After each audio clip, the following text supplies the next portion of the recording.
Welcome, everyone, to the wild and wonderful world of Cataclysm. In today's episode, known as Clonnish Conclusions, we are entering back into the horrifying fray of you just destroyed the Lich that has been threatening to kill you for a month. You are standing over her gnarled corpse. You have all taken damage except for somebody who was a coward and hid in a maze and healed themselves to full. Um, now, we had a bit of an odd scene ending last time. We were standing here in Guts. Asger just discovered that his brother is alive. Hell showed up to tell him that yes, you're going to have to fight your brother in order to start the end times. What do you say we take it from the top and then we can start making our way to Clonton, which is 1 day away. So you will arrive roughly in the morning of the next day. So you're technically on the fifth day. You will arrive on the morning of the sixth day.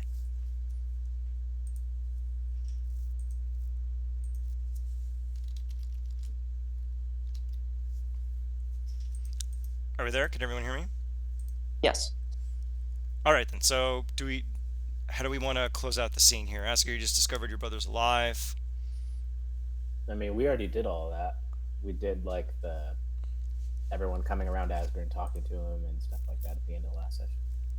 All right then. Well, are we going to start making our way down the road then? Are we going to have another discussion about something else? What do we want to do here? Um, I wouldn't mind finishing. It is still the middle of the night, so It I is would like actually it's like 12. Yeah, I we would did actually- wake up and fight someone in I our would- jammies. It was I 1 minute. It was like it's like luckily, 12:06.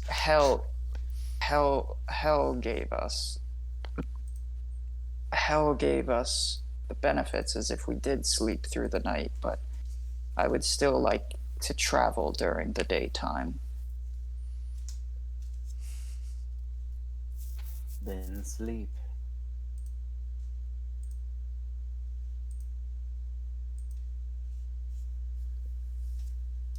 You want me to go to sleep so bad? I don't. I just don't care.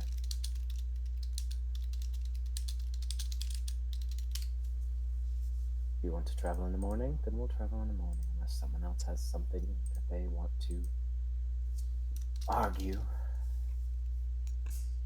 Morning works for me. I could use a doze. How you, buddy?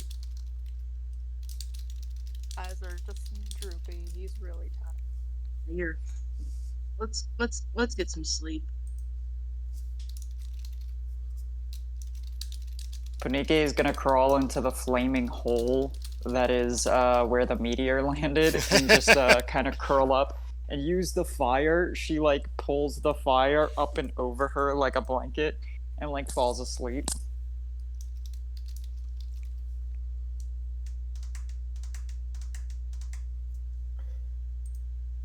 Silas just fucking. Silas just takes a. It's like a puppy dog. That's it.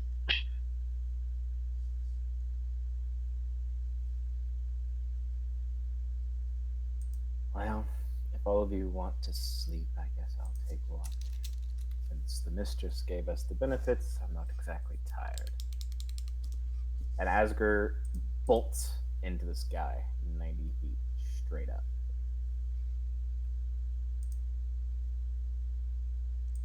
With his huge angelic wings that no one has yet to ask about for some reason. Punike takes note of the fact that he just shot into the sky, not riding his scythe.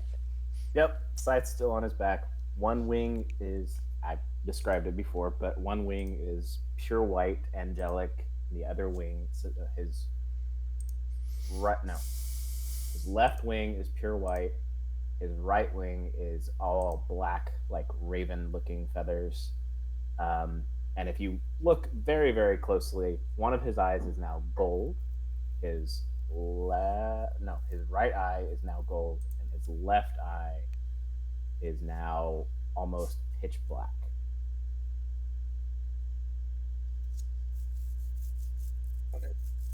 No, I mean, Punike's gonna everything. Yeah, like someone dimmed it. Yeah. Ponike's gonna pop her wings and float up and just kind of get, once she's on the same plane as Asgard, just be like, those are new. That they are. I thought you needed to sleep. I needed to sleep until you piqued my curiosity. If you wish to know how these came about and changes that should be apparent came about, we can discuss it in the morning. Go back to sleep. I have many things I need to think about, considering I now have to kill my brother. Oh. Maybe you can fix that. Hopefully so. And Ponike will float back down, get back into her little bed, her little sleeping bag made of fire, and fall back asleep.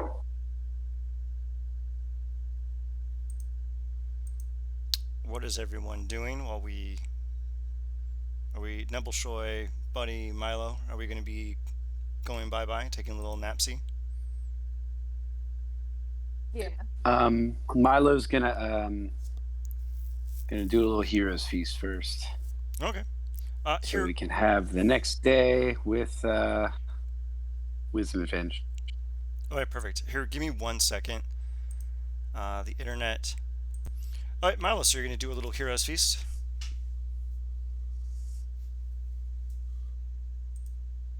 Milo? Milo? Yeah, can you not hear me? I can hear him. Hello? He's saying yeah. Yeah, I can hear Milo. Mhm. Hello, hello. Yeah, I can hear I you don't now. think Okay, you- so you're going to be doing hero's Okay. feast, Milo? Yes, I am. Okay, perfect. Alright, you go ahead and you do hero's feast. A bountiful, sumptuous banquet appears. Go ahead and give yourselves, you know, the typical advantage on that and what have you. And Buddy, Nebulshoy, anything we're going to be doing here? Honking out. Going to bed. Alright, Too much for tonight. keeping it... What's the Fucking HP? honking out is the Honking best out. thing I've ever heard. You were saying, Asger? I'll figure it out. Silas, what are we doing here, buddy? Fucking sleeping, bro. He's tired as fuck. Okay, da-na-na-na-na-na-na-na. It is now the next morning. Wake the fuck up. Asger has just been kind of menacingly hovering above the campsite with his full wingspan. Yeah. Go ahead and push your little long rest buttons. I imagine we are going to be settling into breakfast. Feel free to, whoever wishes to kind of open up, which brave soul woke up first and is going to be cooking for everyone.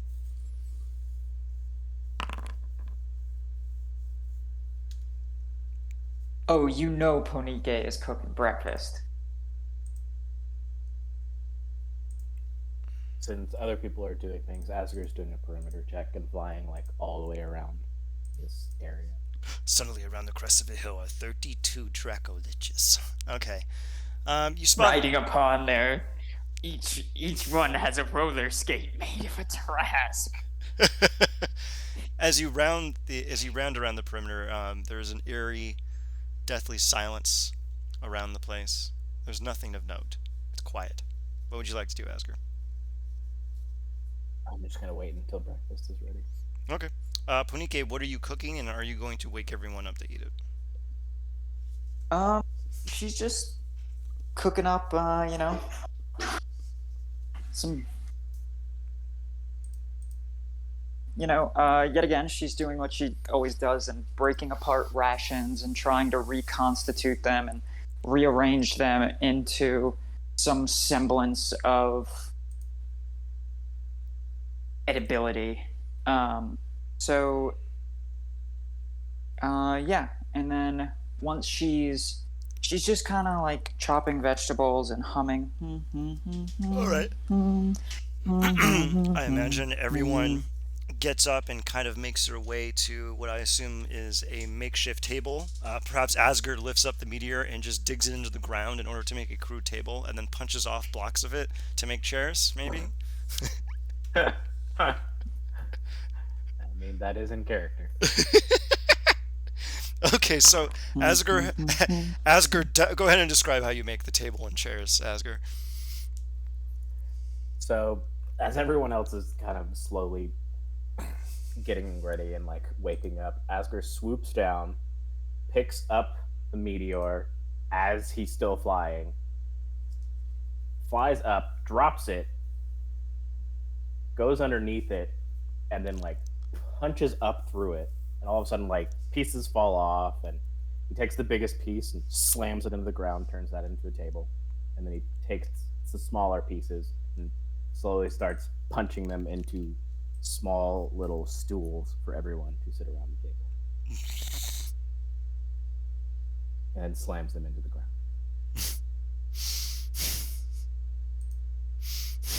Fucking love it.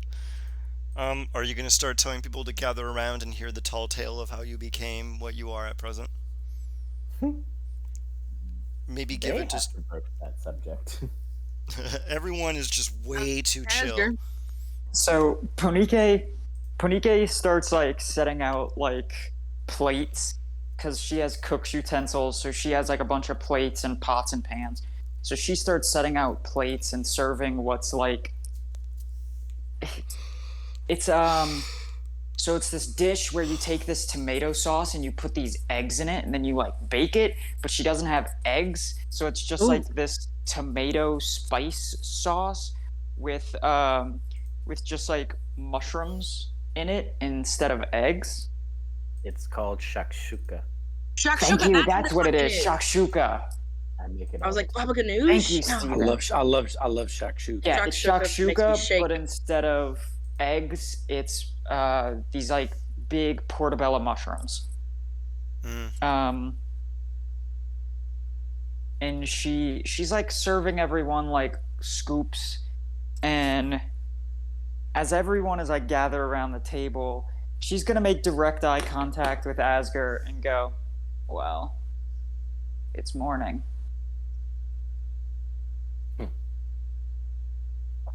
That it is. Get to talking, pretty boy. What's with the new get up? That makes Silas choke. And actually, as you say, pretty boy, you do notice Asgard's telltale scar is gone. It's now normal, perfect skin there. He is no longer pale. He is more like olive toned. And he just kind of looks at you and he goes, well, I guess it all starts with Buddy covering for me. Wait, what did I do? All right, let's open up Yeah. with our mysterious narration. What did you do? So, You're welcome to take the tale away to the first act you did, and when you finish that first act, we will continue with the little narration, Asgard. okay. So, if you remember, I was adamant about being on watch with Buddy. There was a reason for that. He was the only one who I figured wouldn't stop me from trying what I was going to try. So, I told him that I was going to leave for a bit, and so I did. I flew away from, well, I didn't fly away, I walked away from the camp, invisibly, so any interlopers wouldn't have seen me as well. And the only one from our group who could have even possibly seen me is Milo, and he kind of looks over at Milo.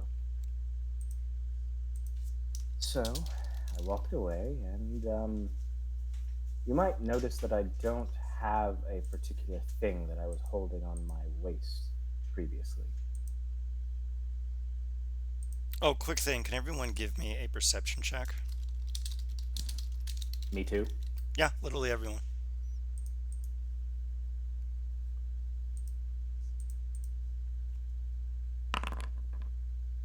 Garbage. Oh shit, guys. There was a dog at work today named Pulgosito, and that means little flea bag. Yeah. Just thought you should know. That is precious. That is Yeah. that is so sweet. Damn. What?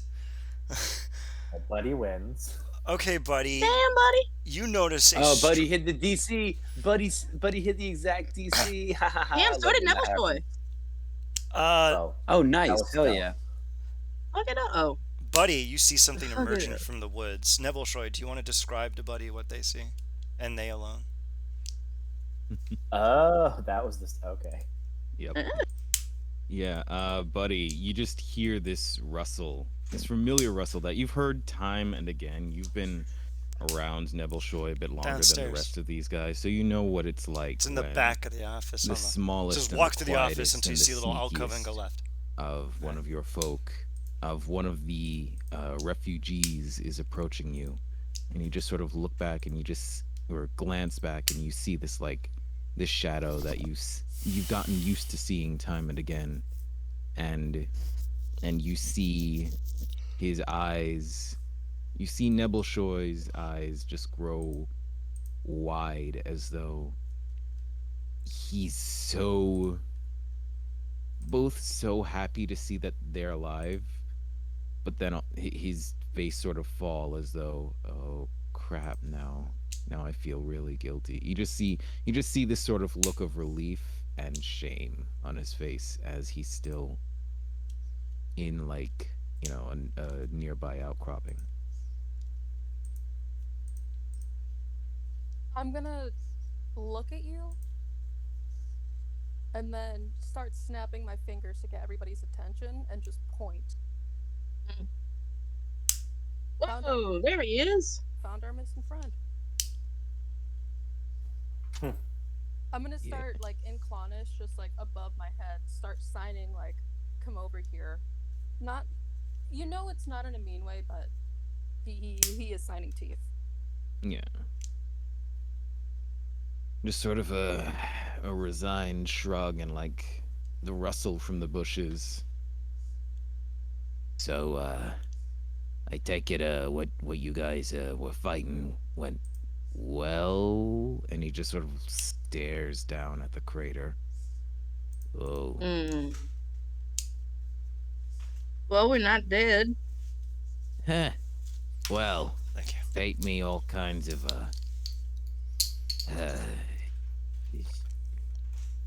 That's okay. I didn't think we were gonna do it either. yeah. I didn't. Look, I'm glad you guys are all right. You yeah. I wish I could have. I don't know. Just I guess I've done it before. When things get a little too bad, I just sort of skip out the back door. My team, they sort of gotten used to it. Me just leaving and maybe being invisible, waiting in the wings with a bunch of health potions. But me without health potions and the end of the world on hand, I just sort of, well, I apologize. I'm so okay. You ate yet? No, actually, and he brings out all of his ration packs, all prepared and ready, and he says, I actually don't have any health potions, but I figured if any of yous, was still alive, then well, I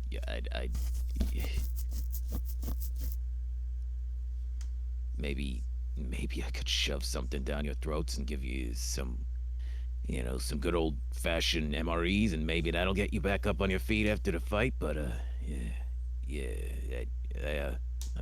I was in a camp about 200 clicks away from here, and then I just sort of popped back.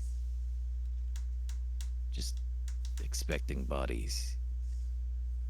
I didn't want to see any more bodies.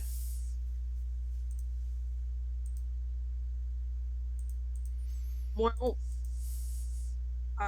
Well, lucky for you, I made extra, so.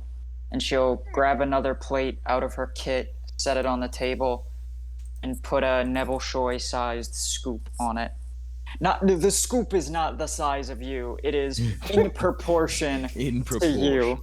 proportion. Yeah. No, the Here, scoop have a looks little bite. exactly like Nebelshoi, and it makes everyone viscerally upset. it's like one of those Monique chocolate doing it sculptures on a again. cruise strip.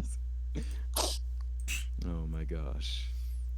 He places the food that he prepared on the table and just sort of quietly takes the portion and just sort of like, I'm seriously glad you guys are all right.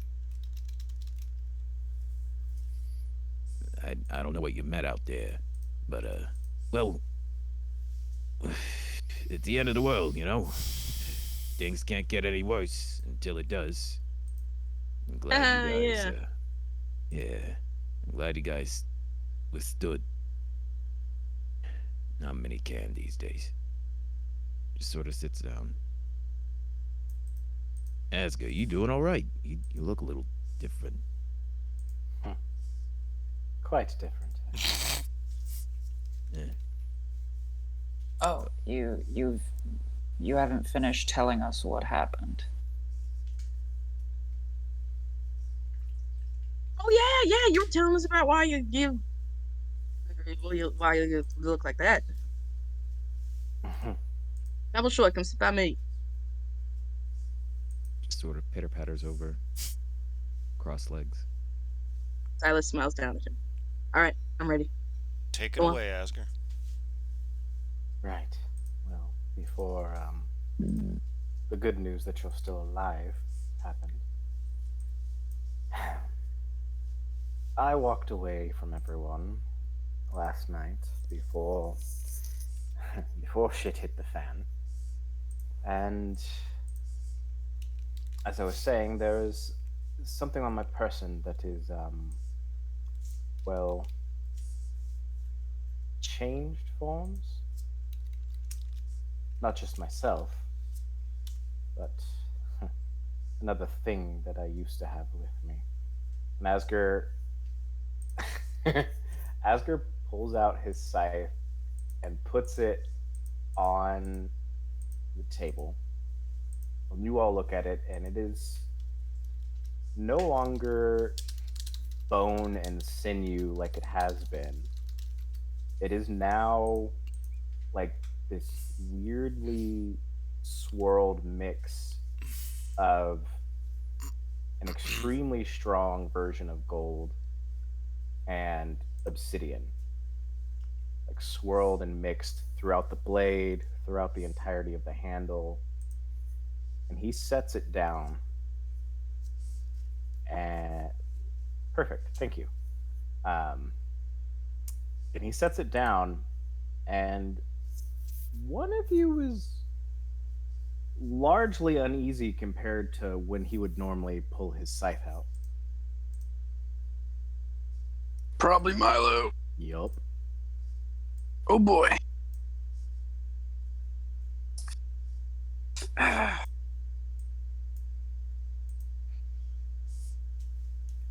So yeah, you wait. What the heck happened to why is Yeah, why did what I say get translated to a weird language? I don't know. Keep it going. Oh, that was weird. I guess I was clicked on Nebelshoi and all of my languages got switched to his. Huh. That's weird. Yeah, I can't. Just switch, click keep back the- on yourself. Keep the story going. If you're clicked on someone else when you type in the box, it'll have you type as that person. Just make you have your thing Anyway, selected. Keep going. so yeah, you get a very familiar sense of discomfort, Milo. Here, go have a seat. Standing around is So throwing me off. I took the sword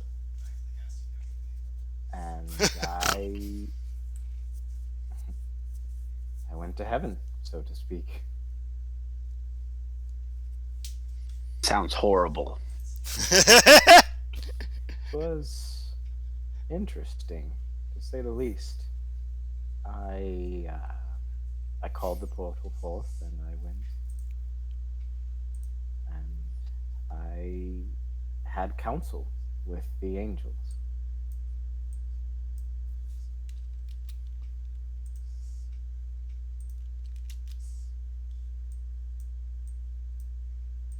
And what did the angels tell you?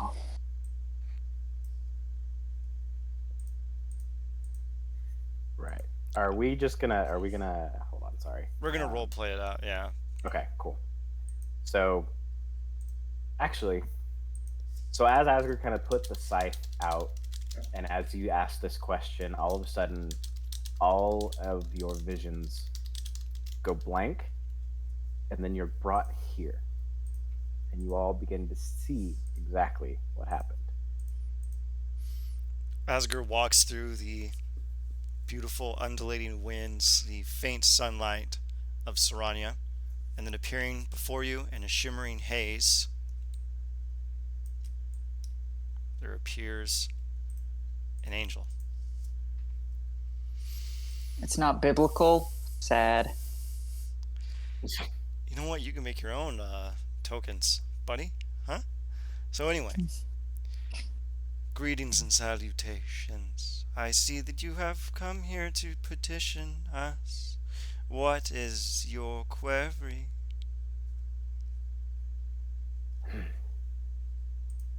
They're probably going to hate me for this. But, and he pulls out the Sword of Zariel. I would like to offer this, and even my eternal servitude, if you would help me protect my friends and the world from Lady Ilmaro becoming the goddess of death. Death should, no, it has to be impartial. It cannot be biased. It has to be balanced. And Ilmaro is none of those things. I'd even offer my mark to you, to this entire plane, so that it takes death away from the world. Anything to keep them safe. The creature before you alights upon the ground. Its presence, you can feel the undulating waves of charisma, personality, force of will wafting off its body.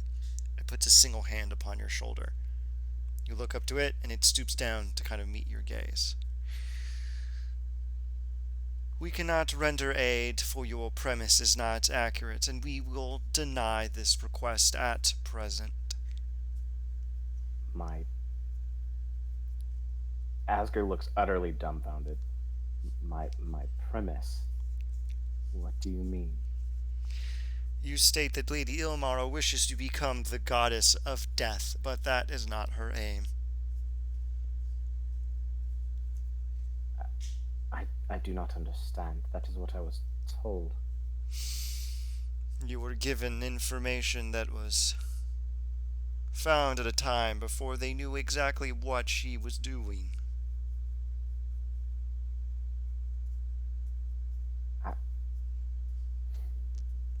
Then what is her purpose, if you know it? It is necessary for you to hear it from her in the time so that your heart may not harden.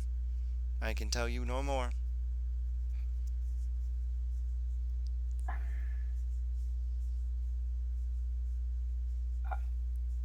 Now tell me, what of this mark could you bring to us? I would give you my entire arm if you needed it. Why would you give away such a gift, born only to you?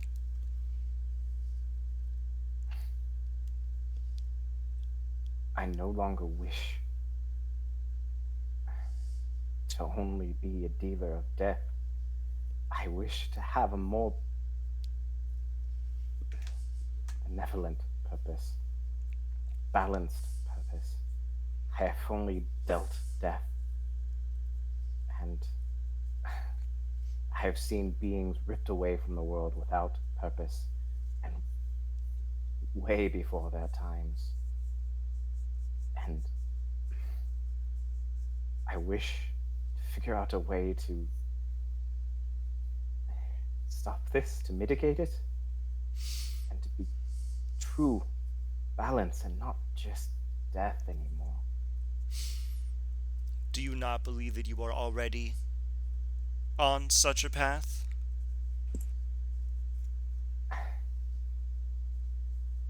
I feel that I am starting that way, but I do not understand how I could truly be one of balance when everything that I do brings death.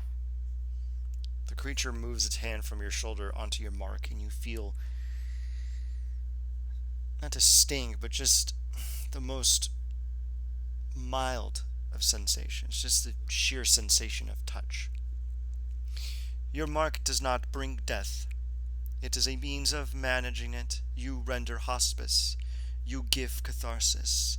You prepare people for endings and for new beginnings. You are a cycle. It is within you already.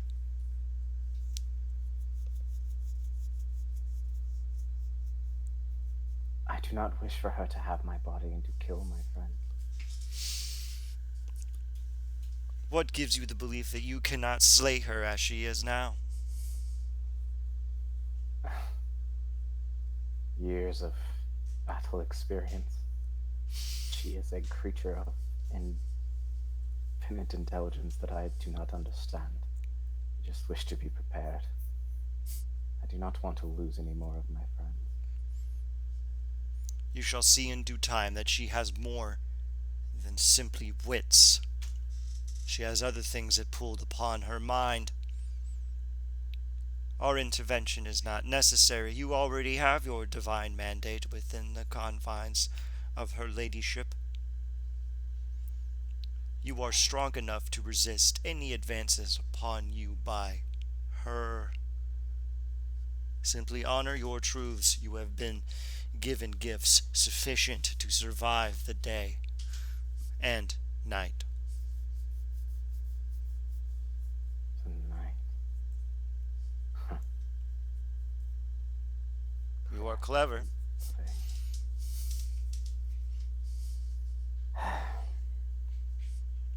What more do you need of me? Many souls scream for release. There is a great change upon Corvair.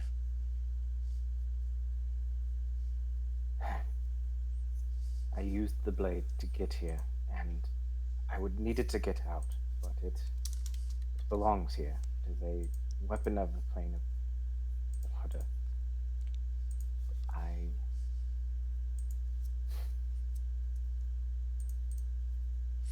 This blade is indeed a brother, but Brother Blade seems to have a shining to you. And as he says shining, the blade glows a little bit brighter and bathes you in its light. You can feel its grip growing faintly warm to the touch, inviting, intoxicating, exhilarating. Brother Blade is asking that you accept his gifts. Will you grant him this honor? Though that I may feel unworthy, I will. I will give myself wholly to the purpose of balance. Thank you for your insight. Time and time again, I have been told similar things to what you have said. That I am not just death, but I could never see it. I could never understand it. I could never see the balance in it. You'll see soon that all things will be cleaved, and that there are halves that must be balanced, and numbers incountable that must be weighed.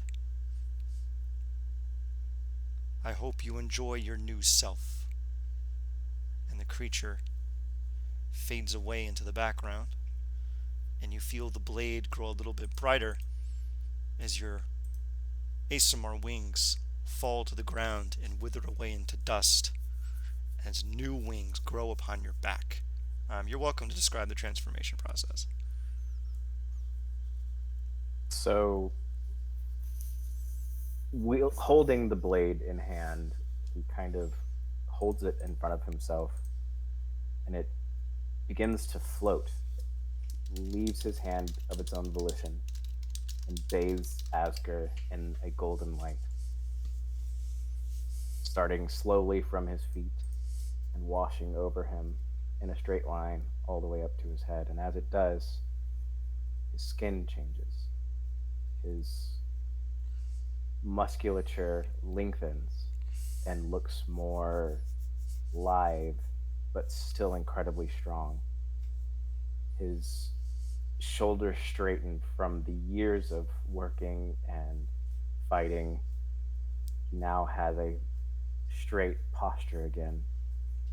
And as he stands straight, the wings burst forth from his back. One pure white and one pure black.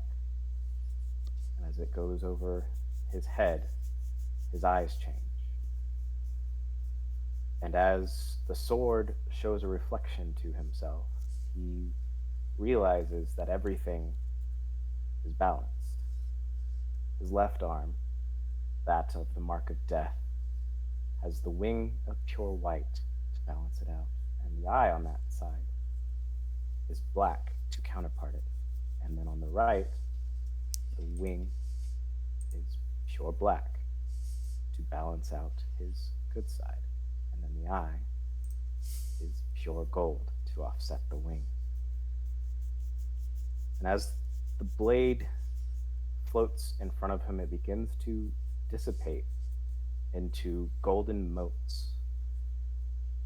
And it flashes and is gone in an instant. And worried, Asker's very confused at first.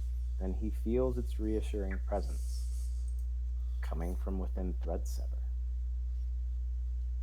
He pulls Threadsever from his back and notices that it has completely changed.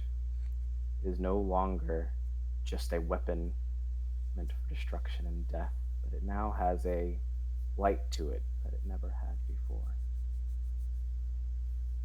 And as he's holding it and staring at it, it speaks to him in his mind in a emotion, but it comes forth to bring him its name, its new name. Threadsever, the scale of balance, the bringer of judgment. And as it tells him his name, he looks forward into the beauty that is Serania, and then it all fades, and he's back on the material plane.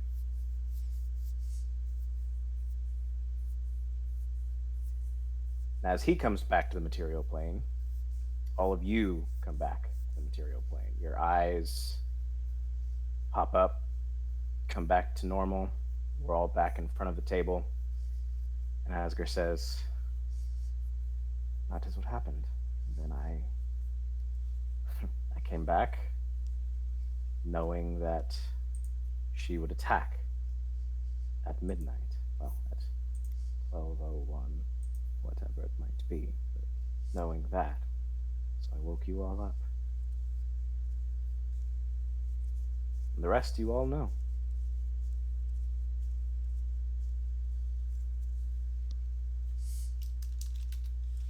Asger kind of like looks around because everyone's silent and just starts awkwardly eating his food. Well, aren't you a little Damn. weirdo? Yeah, that's what angels look like? I was surprised myself. It was beautiful. Yeah, too many teeth for me. It was okay. Real? You think? Okay. All right, Milo. Weirdo. I mean, in comparison. in comparison to what? I've seen a few angels. I've liked pretty much all of them less than this one. We'll put it that way. Because this one actually wanted to help my friend. This is a unique experience for me. Yeah, you could say that again. So you're all heroes in some way that, I never really, normal folks don't normally get to see, but you're something else entirely, aren't you? You could say that. And he's something else. There is a name for what I am. Mind Not a telling name. us what it is? I was formerly an Asima, a creature that has a lot of celestial blood going within it. And, well, then through a few happenstances, some other things occurred, and I am now a creature of balance. I have both celestial blood and demonic blood running through me. I am what is known as a Nephilim. Oh. That's Well, is real that all? pretty. You both talked at the same time. Yeah, sorry. I Well, I do just that a lot. They both talk perfectly balanced. that's a pretty word. At least it doesn't have ass in it. Be careful there. Think of my name, Silas. Oh, right. I say it was That's pretty good shit, huh? Thank you. I mean, almost Ass. all of. I mean, Silas, Asger. Yeah, technically, yeah, he's you. You call me Silas, you're He's reaching. he's a half demon, half angel. So it's not the same as. Nibbleshoy, you were saying something. I'm cool with that. That would be pretty neat, actually. Maybe we. Well, I mean, okay. Look, I don't want to step on anybody's toes. I don't want to. We've all been through enough, but like, you all seem to have a little more importance than the rest of us. So, you know, I just everything that's happened in this world, like Asger, you talked about it just the same as you heard my story just as you had your own. Like, why didn't you do anything to stop it? I mean, you could, right? I am not all-knowing, nor am I all-powerful. But you had enough power. I mean, whatever this was, it could have been stopped with that kind of power. I mean, look, there's a freaking crater right over there. You said you fought a freaking god. You took out a freaking undead Tarask. Like, we heard the message, and I was too scared. Okay, I'll admit it. I've been a runner all my life. Is what I do. I'm not strong like you, but you guys were strong enough. So what? Nebbleshoy. No. What? I mean, Look, how many? we couldn't have. Let him finish, Silas. You couldn't have. It's not. If you couldn't have, then who could have? The point is, no one could have. Unfortunately, things were in the works. Tell that to my daughter.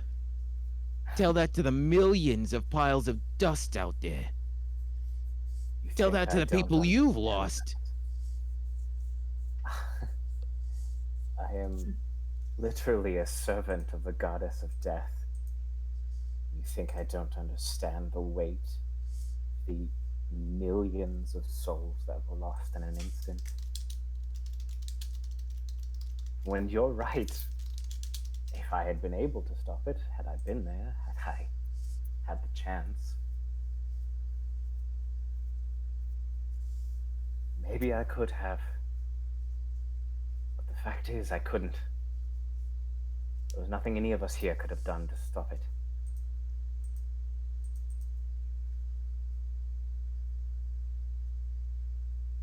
This world is broken and unbalanced, and I seek to bring it back into balance in any way that I can.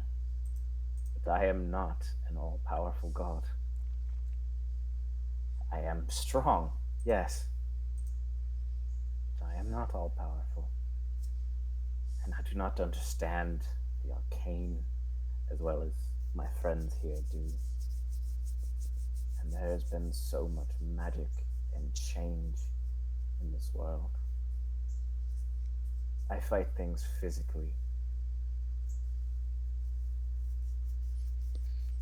But luckily, within this group, there is balance. I fight physically, and they fight with their minds, with their magic. And with this, we seek to bring balance. Now, I am sorry, truly sorry, for every single soul that was lost. But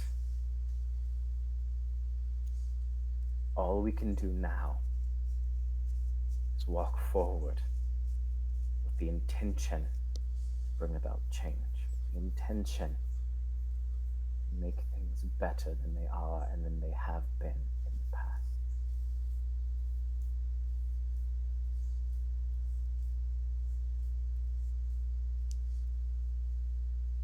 All right. You heard me time and again.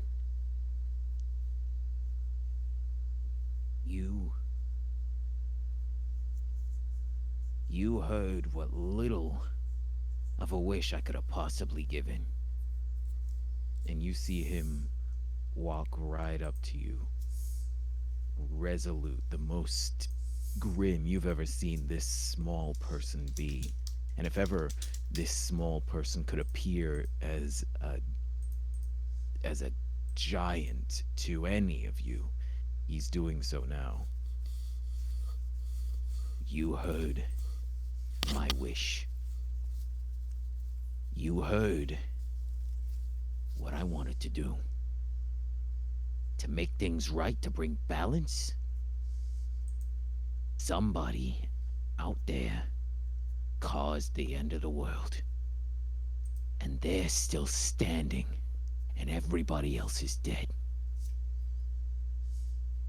So, if you want to be anything worth all that power that you've gotten flowing, writhing through your veins, then you promise me right now, the second you meet whoever's responsible for this, you kill them on sight, 'cause I can't do it, and you know as well and as strong as you are, as weak as I am.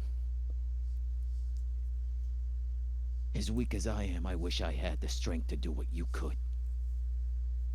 So you promise me, the second you have the chance to do what's necessary to make things right, to bring that balance, you do it. Otherwise, you ain't worth that power.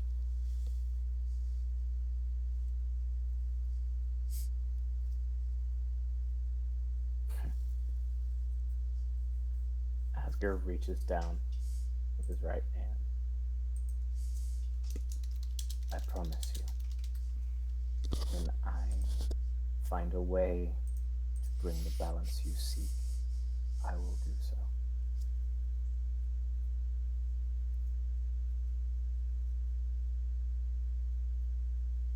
Okay.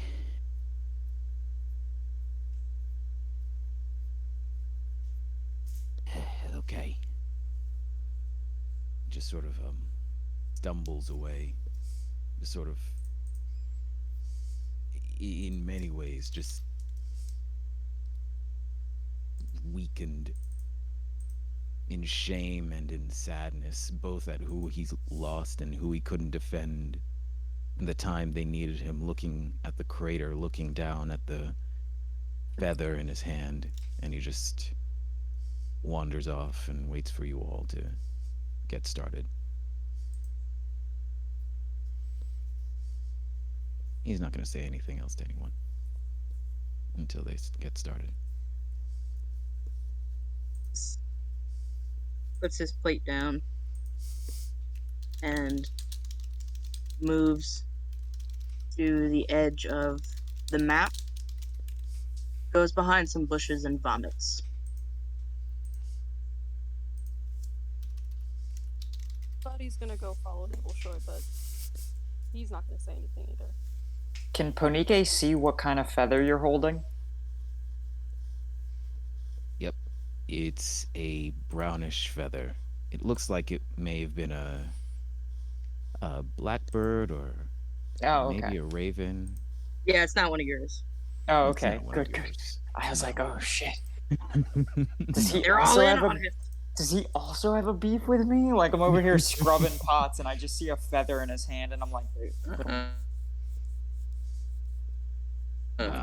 Break not again. not again. She subtle cast delayed blast fireball again. No, I'm kidding. Here we go again.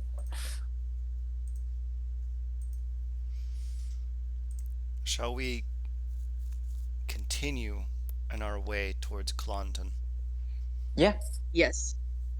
All right, we're going to pack up our dishes and we're going to start moving down the road.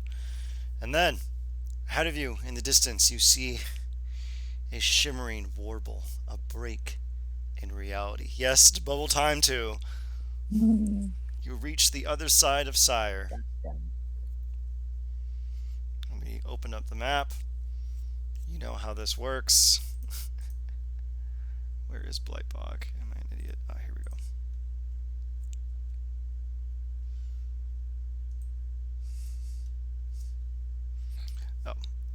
We are missing Ponike from this scene. Oh, I'm on the other side of the map. Let me move Oh, myself nice. back. So Ponike hit the bubbles 30 times, which means... Okay, Oh, we're here. We're queer. Get used to it. Also, there's a bunch of bubbles. You know how this works. Who wants to go across? she's gonna pop her wings again and dash across with advantage. Alright, go ahead and make me that dexterity save. That is not good. Give me a con save. Okay. I'm gonna burn a sorcery point to take that 24. Alright then. You passed the con save. You made it to the other side. Congratulations. Who wishes to go next? Jesus. 2 fucking 12s in a row. What the fuck? God wants me to turn you into a bug person or something. I don't know. Cronenberg ass motherfucker. Oh, dude, yeah, what do you think the point of this little section is? Alright, who wants to go next? I'll go. Make the deck save. Can't make me. Come on, sheep, please. 2. Okay. -1. Come on. Oh, Make a con save. oh no, baby. Oh. Okay. Ooh. Okay. So. What is Not up with all the again. 12s? I don't- 12, What is up 12, with me? 12. Okay, I need you to. Okay, do you want Demon or Eldritch? Demon. That is a bold move, Cotton. Let's see what we got here. Roll me a D100. 69. I really hope it's 69. That'd be fucking great. Let's see what that one does. Okay, I passed the test. Ooh, okay, this is not good. As you start to stumble your way through the rest of the bog, Cyrus, and you fall to a heap on the other side. As you fall to the ground, you feel that your body is weak, brittle. Your skin is flaking off. You feel the ache of your bones. You are now vulnerable to bludgeoning, slashing, and piercing damage. I was already vulnerable to piercing. Now what am I? Vulnerable to. Well, they're resistant to bludgeoning damage, so does that Now it's balance? normal. Yeah, does that balance out bludgeoning damage and give them vulnerability to slashing and piercing? Yeah, that sounds fair. Yeah, you're. Oh my god, I know what my skin looks like. It's fucked up. I'll show a picture. All right, perfect. Now, Mhm. who wants to go next? Okay. Yeah, Nebbles at the sight of Silas just doubling over. Nebbles gonna run over. All right, Nibbles. give me that dexterity saving throw. I'm putting it in Alright. second six. This is perished rubber. Dexterity save. Okay. Okay. You deftly Oh. and swiftly dodge each bubble with grace and poise. You are on the other side, Nubbletroy. Who wishes to go next? If no one else gets it, I'm gonna be so upset. It's Milo will always, go. wait, it's always Silas. You could choose to It fail. is. Alright, Milo will go. alright, go ahead, Milo. Roll me that dex save.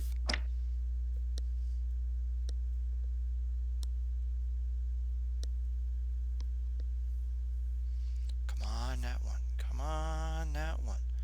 Daddy wants a nat one. Here, bubble, bubble, bubble, bubble, bubble. Here, bubble, I'm bubble. clicking it. It's reestablishing connection. Okay. Dex save go. Oh, God is Oh. good. Right. Alright, give me that con save, buddy. 69. Oh wait, wrong one. If you somehow manage to roll a 16. Yes. Okay. Roll me that D. Oh, yeah. Do you want Demon or Eldritch? I'm actually gonna go Eldritch. Okay. Oh, Go ahead and roll that D100. Let me pull up the Eldritch table. What did you get? 34. Okay, it should be D100. Here we go. Wild Magic Surge. You got what? What did you get? 34. Let's see what we got here. Okay. Let me see what that spell effect does.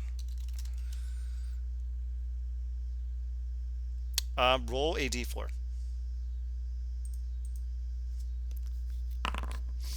You find yourself with a strange sense of renewed fiendish vigor. You gain 5 HP oh gosh. to your maximum.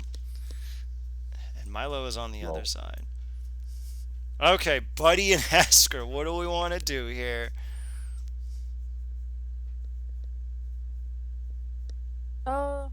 Buddy's gonna polymorph into a giant eagle. And he's gonna try to snag the smaller clowns up. What do you mean the smaller clones? They're already across. Oh, they're already. Then I'm just flying through them. Alright, give me that dex save. 18. Yeah. Ooh. Alright, give me that con save there. 20. All the funny Yeah. boys. God damn it. Alright, Ooh. do you want Eldritch or Demon? Let's go, Eldritch. Mmm. Oh, buddy, can you get a little closer to your mic? Yeah, let's go, Eldritch. Alright, roll me that D100.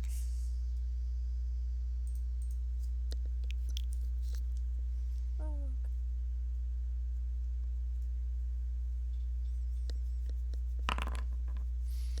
Please be weird. Please be weird.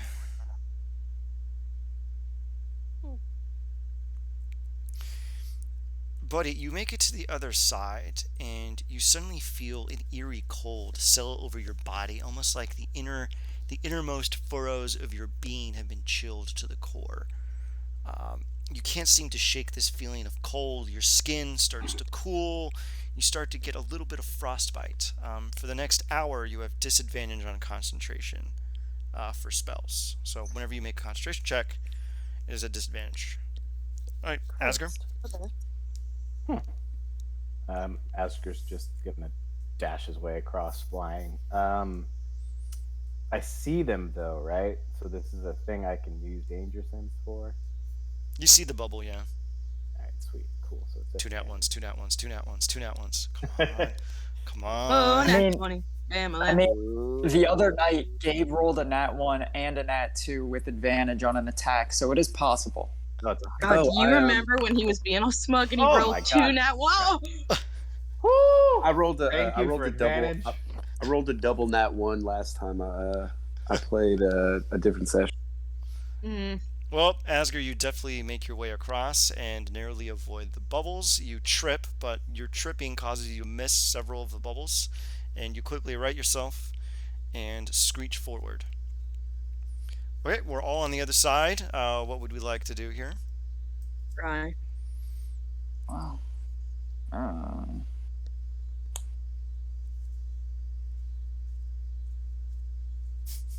That's not a joke. Silas is crying. We should probably Again. do something to help Silas. Oh, shit. Milo starts digging them a grave. Go ahead. Oh, my pants are so itchy now. Fuck. I'm scared to scratch. Yeah, I What's wouldn't gonna do happen if that. I scratch? I don't know. Milo, Yes. you're good at things. Do you think one of your spells could fix this? You're good at Hmm. things. What's the problem here? I'm all fucked up. I touched one of the fucking bubbles and I feel. And he like rolls his sleeve up and he shows you that his crackly ass arm. It's not that color, of course, but it's like super crackly. Pieces keep falling off. Let's see. Oh, here we go. That works. Let me try this.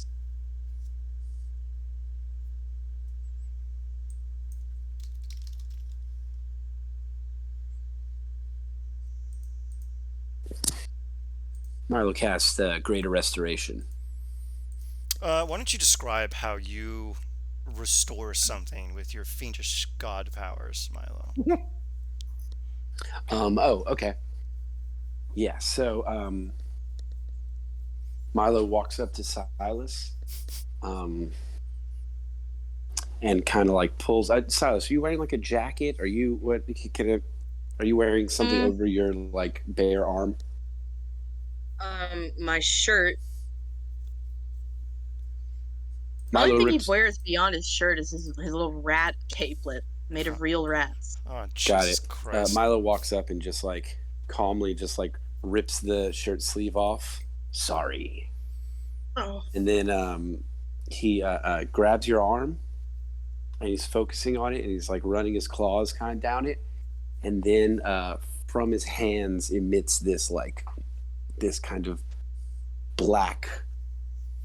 It's kind of like a black and purple flames start to catch, and until before you know it, your whole arm is kind of alight, and it's crackling and it's burning, and then in a flash, it looks like it's totally like charcoal, and then Milo kind of like smacks it. And in like a puff of ash from underneath, once the ash falls away, it's a normal arm. All that burning happens. When it catches his whole arm, Silas looks away from you at nowhere in particular and just his shoulders bunch up into his ears and he freezes. He doesn't move until you bop his arm. There. That should suffice. Sorry if there was some discomfort you experienced. He just looks away.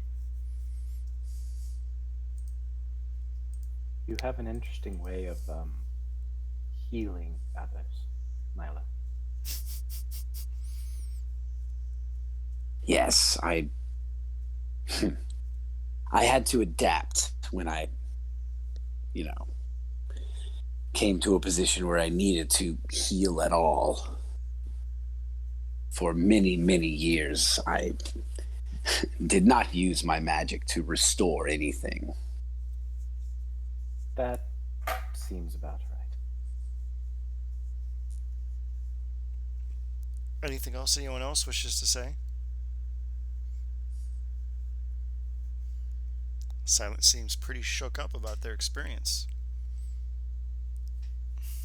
Punike just starts walking through the desert with like a little bit of pep in her step. Doop, doop, doop, doop, doop, doop. Okay, so the Tarasque is hiding under the sand, emerges. It bites you in the Sours butt. you whole.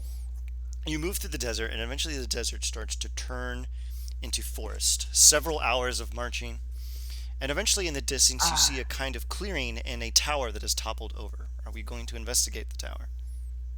Does Going to investigate Punike the recognize the tower?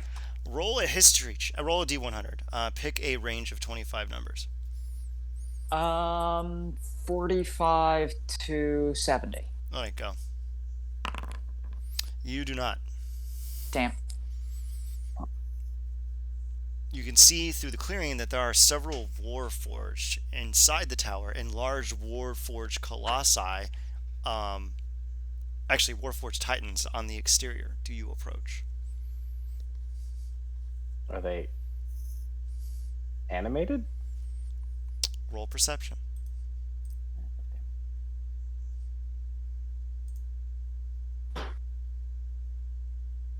Why won't my sheet pop up? God damn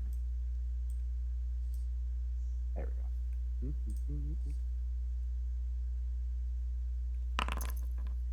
go. Ooh. 21. You note that the creatures, that the warforged titans, are unmoving. They seem to only bob faintly in the wind. Once the we one get that about can- a The ones inside? The ones inside you can't get quite a beat on, but they are also motionless. once we get about 100 feet away, Punike has been just babbling this entire time, not really paying attention to anything, just babbling about the Talentina Plains and how this was like the cool spot she hung out with when she was a kid. She would like hang out in the desert because that was just like the cool place to hang out.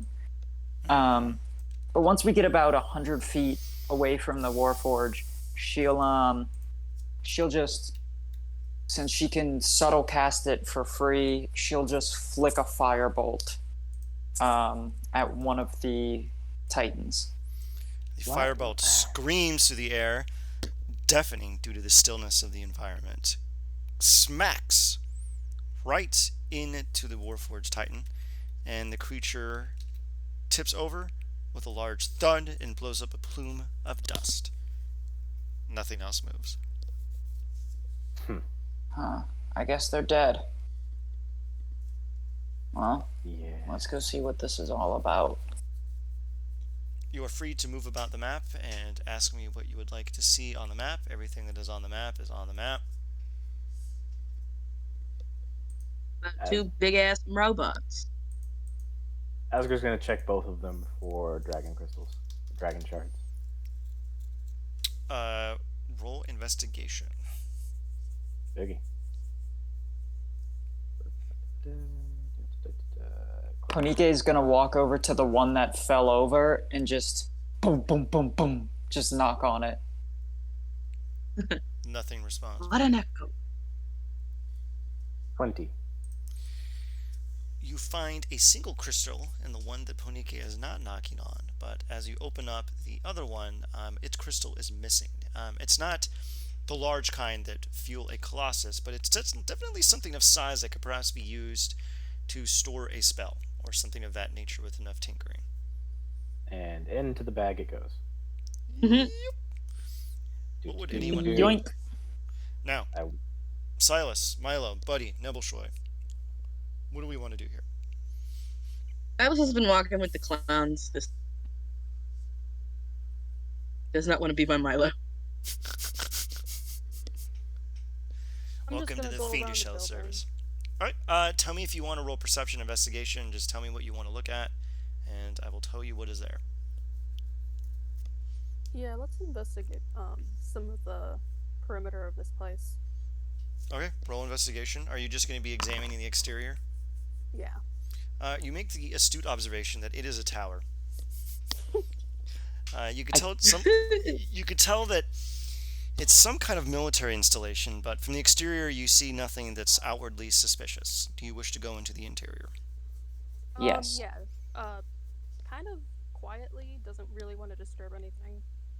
All right. Now, when you can go ahead and just put your character in the interior, and then make another check and tell me what you are looking at, what you wish to discern, and I will tell you what you find out. What are them 6 fools there looking at me? They are motionless warforged soldiers. Their swords, spears, war hammers, and what have you are still in their hands. Untouched ration supplies still stuck on their hip. You wonder why. And aside from that, just the wear and tear of age. Would you like to investigate them in particular? Yeah. She'll walk up to one and kind of tap on it like she did the big warforged she tipped over. Go ahead and give me an investigation check. Okay. You're also welcome to roll something else. You Uh, know, Can I roll insight instead? they're Or dead now. history? History, yes. You may roll history. You give a quick look at the wear and tear on the machines and reach the conclusion. Give me an Arcana check with advantage. Okay. Come on, Mama needs a new pair of lore. Oh shit. Oh Damn. no! As you're examining the machines, analyzing their structure, tapping into the inner furrows of knowledge that you understand about the arcane, you reach the conclusion that they died before the morning happened. Something came in here and killed them right in their tracks. Stopped them dead before they can even unsheath their swords. She looks at Buddy and she goes, I think we should leave now. Like, as quickly as possible. Before he starts walking with her back, he wants to check out anything that kind of resembles something that's clonnish, something more clowny, and like just seeing if there were any of his people here before them. Roll me investigation. Once Panike gets outside, she'll look at the rest of the party and go, I suggest leaving. Buddy, you note absolutely nothing. Their souls are gone. You can kind of get the impression that whatever je ne sais quoi dwelled within these Warforged is long gone. Now, Buddy, as you make your investigation, you find yourself thrown off track. You notice kind of strange scuff marks and what looks like magical residue on the staircase winding upstairs.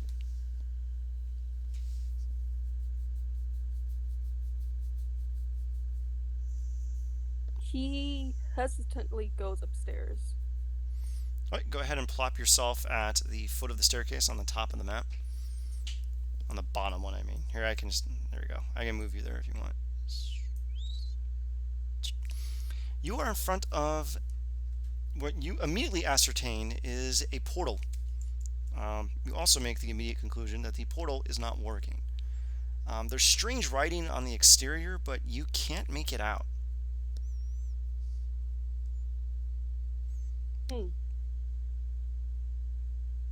Is anyone going to follow Neville Shoy as they rather obviously go upstairs? Is it an open, like, top? No, it's just there's like a roof cap on it and what have you. It seems that the floors above it have been destroyed somehow, but you see no traces of the wreckage. But there is a ceiling on the top of the roof. Yes. Seeing everybody kind of dart that way, Asker will go up. I don't think we should be. Fuck it. And she'll also go upstairs. Now, What is your worry, Ponike? Those Warforged died immediately before they could even ready their weapons. So something came here and killed them rather easily and quickly. Silas, Milo, are we going to be going upstairs? Let's do it. But sure, let's all go upstairs in the Tower of Death. That sounds like a novel idea. Is Ponike like saying that, like standing outside of the door? As she's walking upstairs, that's what she's saying. Now, in front of you is a large portal of some kind. You can see these swirling mechanisms, the twisted dials, and several other things. All of the instructions, though, are in some strange writing that absolutely none of you speaks or reads. So it's a language that hasn't existed for a fucking long time then. No, it is something that presently exists. It's just esoteric. It's not something that you would readily be able to read. Asger can read all languages. You attempt to parse the meaning of the words, but the magic within the helm seems to be not understanding the literal interpretation. Weird. Give me a perception check. Let me just double check this, see what the hell this says. Okay, Garbage. what did you get here? 12. You look at it and vaguely remember seeing this on some items you confiscated from a druid. It's in druidic. Son of a bitch. You won't be able to literally read it because it is a cipher-like language. You'll need to use a little bit more magical oomph in order to decipher what it says. Does someone know tongues?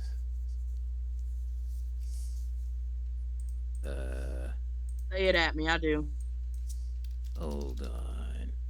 Yeah, Can you guys hear me? same here. Yes, we can. Tongues, What? tongues is only spoken languages. I think you want comprehend. Oh, damn. I don't have comprehend. If you can read it out loud. Yeah, comprehend languages you would be able to work. Could Yeah, I got you.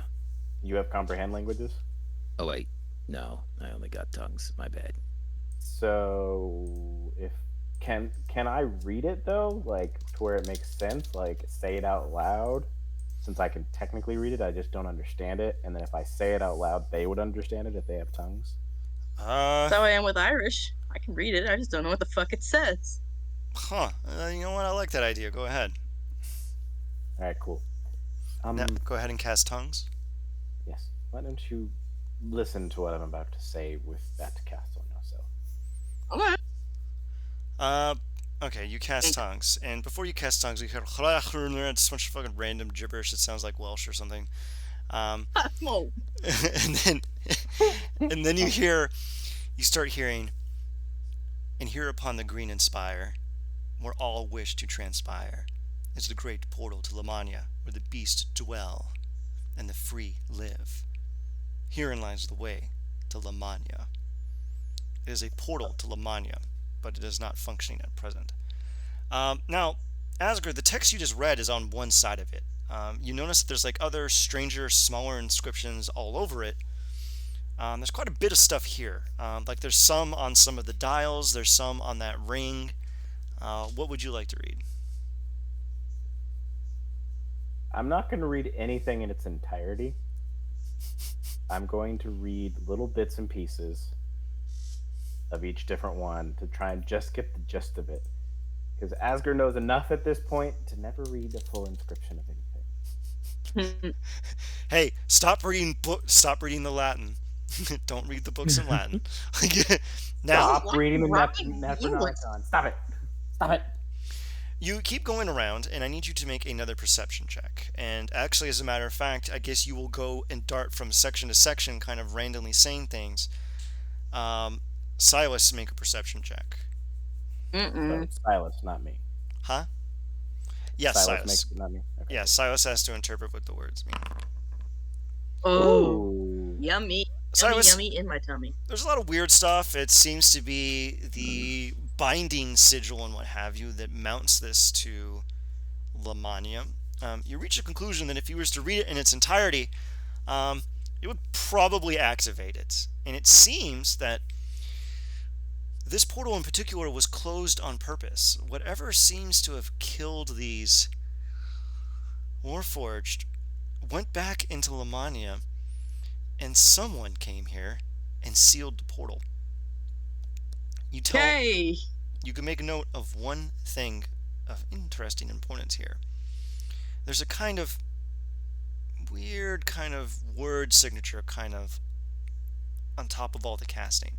Almost like a little initial, like someone you would see on a painting. The word Foleswood. Now I need anyone. Now, are you going to tell anyone about this signature word? What is it? Foleswood? Can you spell it? Oh, I like that.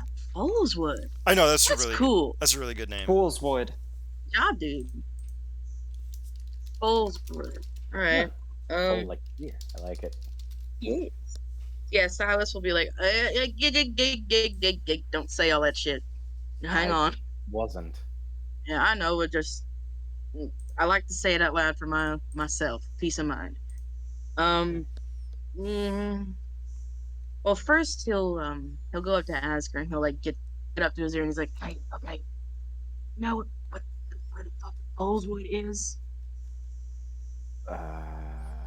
Everyone can make a history check if you wish to recall it. Poniki and I Milo am whispering. Oh, sorry. Yeah, I was gonna say I can because you told me. I do not. Okay. 12. Alright. I'm not. Everyone. Yeah. Okay. And he turns to everybody else and he goes, do any of you, or have any of you, known, or have known, or do know, or may know about something or somewhere called Foleswood? Think it's foal like a baby horse, but I don't know for sure. This is good shit. I don't know about. You know, like how we have though and cough, but they're spelled the same. I don't know if this is something different, but anybody? Ponike or Nebulshoy might. I got a 20. And Nebulshoy got a 24. So unless the check was 25, which it could be. Oh boy. Nebulshoy. Um, You know. Pony. Alright, go ahead, Ponike. Ponike has suddenly fallen to the ground and is looking up in the ceiling in terror. She kind of slowly makes her way around to Asger since he can read all languages, and she points up at the ceiling, and on the ceiling you see written in primordial, "They cannot seal all of us away, Ponike." And she just kind of goes, fuck this, no, this dumb portal, we'll come back to it later when we feel like aligning Serania. Nope, fuck this. And she goes downstairs. Lemania. Oh, okay. Nebulshoy. Okay. Foleswood is the headquarters of House Vidalis, the Mark of Handling. It seems that some members of House Vidalis came here and shut down this portal. You kind of mull your understanding of House Vidalis' history and understand that they probably wouldn't care for anywhere that would allow people access to Lamania. They like to manipulate that place for their own ends. You reach the conclusion that they likely have access to the only portal left in Corvair. Other than this one, which we could technically open. You technically can. Did we technically do it? Yeah, So, if I read the entire inscription, it would open. Yeah. As far as I know, I back when I was adventuring, a friend of mine kind of gotten tied up with this house one time.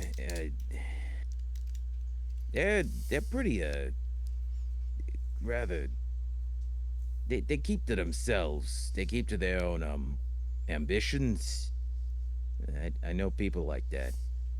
Seems like whoever was a part of that house, they must have shut down this portal. I don't know what you saw, Ponique. You are you okay? She's No, already she sees downstairs. it. You Don't. look out of the window. You look out of the window, and she's just waiting, her arms crossed, not even looking at the tower. She's just waiting for y'all to come downstairs. Don't worry about her. She's old as shit. Okay. Well, either way, somebody sealed this place off, cause they don't. Let's just say they like their borders, rather maintained for whatever crazy, unknown reasons that only they have. They're not partial to most people walking into their little playground. Oh, they don't like to share. They're hogging the Yeah. swings. Yeah. Or Hmm. hogging something a whole lot worse than swings. I Hogging mean, the we don't hogs? really know. Well, I don't know. That's what we're trying to figure out, or at least that's what a friend of mine was trying to figure out. But well, he looks. He sort of glances over to Milo, and like this tiniest bit of a sneer, and he never got a chance, and just sort of walks downstairs. Oh, wait, is Milo over there? Oh Yeah, no, it's okay. actually, Olivia, can you, Yeah, I'm can you with mute the- while you're doing stuff, Olivia? Oh shit! I'm sorry. It's okay. Yeah, I'm there. Milo's there. Alright, cool. well then, minus Thanks the for coming over, glancing man. over to the Milo. He's gonna go downstairs. Where'd you leave The the money. He DDS just and says, stuff? yeah. He just says, never got a chance. Actually, you know what? Just I'm a pretty busy sneer now. on Let me his get it for me face. another time. That- I'm that- fine. that I- hints at a I can give you, grudge, like and another then week just, or two to like, kind of settle some stuff. It But I'm on free scoots time, past, or Thanks for coming by, moves though, man. past Buddy and just starts going downstairs and out the door. There's none we can find here. Whatever What was is that? here, it's long gone. Do it, dude. Damn it. Worst time to be a rogue, he says as he's walking out of the tower. Oh, it sounds perfect. All right, thanks, man. Well, that's good enough for me. We ought to remember where this is at, though. Oscar pulls out a map out of this bag of holding. Starts scribbling. Okay. Right there. Here, I gotta pay attention to that, sorry. No, past that tree. You remember that's the one I hit my head on? Okay, No, who wants it's to in make fact the survival roll to determine the proper course to Clonton? Me. Make your survival check. You are Oh. lost. Oh, God. I'll give it a whack. Whacked me upside the head. I'm still puking. You wander through the forest. Oh you are my- s- I'm gonna burn that sorcery point to take a 19. you see Silas is telling people, yeah, let's go down this way. I remember that tree. And then Ponique looks at Silas, grabs a map. Wait. I got something. All right, go ahead. So Silas is like starting to walk in this one path, and Ponique goes, Silas, and she kind of points, and you can see what looks like a really like years old, like a few hundred years old, but what looks like the ground has been melted into sand, like beach glass, and like the trees are all just dead in this perfect like circular path going through the jungle. And she goes, lucky for you, I've been through here before. Oh yeah, lucky. There's a bunch of people that are like horrifically melted into like the sides of trees and like they're Like all, rocks that have like melted and like sloughed to the ground but are like re-solidified. and it's like, yep, this was Ponico, all right. You start making your way through the jungles, and in the distance you hear typical Clonnish chicanery. Sounds of laughter, songs, Um, a few riddles, I will allow my Clonnish compatriots to open up with this scene. Oh, actually, let me do this one thing. Um, let me retcon a little bit. You haven't arrived there yet, but in the distance you see a large volcano. Part of it has collapsed, and then along the side of the volcano you see a very large sign that has somehow been put up in Clonnish with a series of hand gestures. What does the sign say? It says, and Silas will sign it out to himself to remember. He's like, elsewhere. Yeah, we're in the right place. Only a clown would think of something that goofy. Elves wear what? Elsewhere, like not here. Uh, But we are here. This is it. This is Kibar. This is our this is Wow. our new home. And he looks at Buddy. This is your stop. And Ponike will give a knowing look to Milo. Can I make Oh, a yeah. perception check to see if I catch that? Yes. My guess Oh, yummy! My Yeah. passive deception is a 16. So yeah. You can actively roll. 1, 3. Oh, okay. Come on, goddess man. You get a 24. Oh, What? baby. 23 versus 23. oh shit! Me. You look at each other, and there's kind of this partial entente. What are we going to do to disarm the situation? In quarry, Milo. Well, you know what? I'm not a mind reader. I'll roll a perception check. Yeah, maybe insight. Yeah, roll insight. Um, You reach the reasonable conclusion that there's some kind of chicanery going on. I gave a knowing look to Milo. right, the though. knowing look. Oh, is that the help action? No. That's the Right. The hey, memory. this thing. is Yeah, their yeah, stop. Totally. Let's Yes. So He slap starts- some so windshield in- wipers in- on these in- bitches. in quarry, Milo will say to Silas,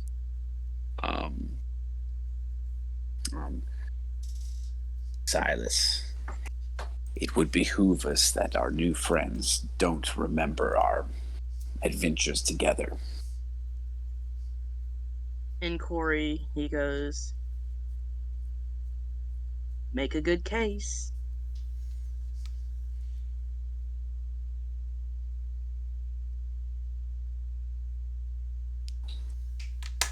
Did you hear me? Hang on. Yeah. Okay. I did hear you. Andre doesn't remember why we need to erase some memories again. Oh, just because we're just Ponike- moving. pretend to be dead. Hey, while you mull this over, I'm gonna pause the recording. Let's take our Alright, good. fiver. We will be back at 8:50, so we can mull this scene a little bit better. Perfect. Okay. Perfect. Okay, the recording is back on. How are we gonna handle the Clon crisis? So still speaking in Corey, Ponike will chime in with if we're supposed to be faking our deaths, I don't think it's advisable for anyone to know that we're alive. So I agree. I don't think they have to know we're alive. They don't have to know who we are or that they traveled with us. But I think we would be doing a disservice to Silas to delete him from their memory. There aren't many clones left after all. well, what if we fake our deaths in front of these clones?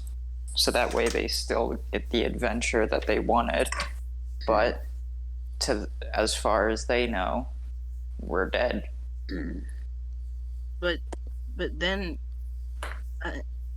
well, I mean, we still got shit to do. And what if we run across somebody else and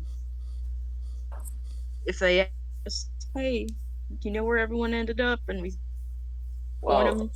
if it's someone who recognizes us, these Well, then- people seeked you out. These people knew heard your reputation, seeked you out for help, for aid. You chose to help them.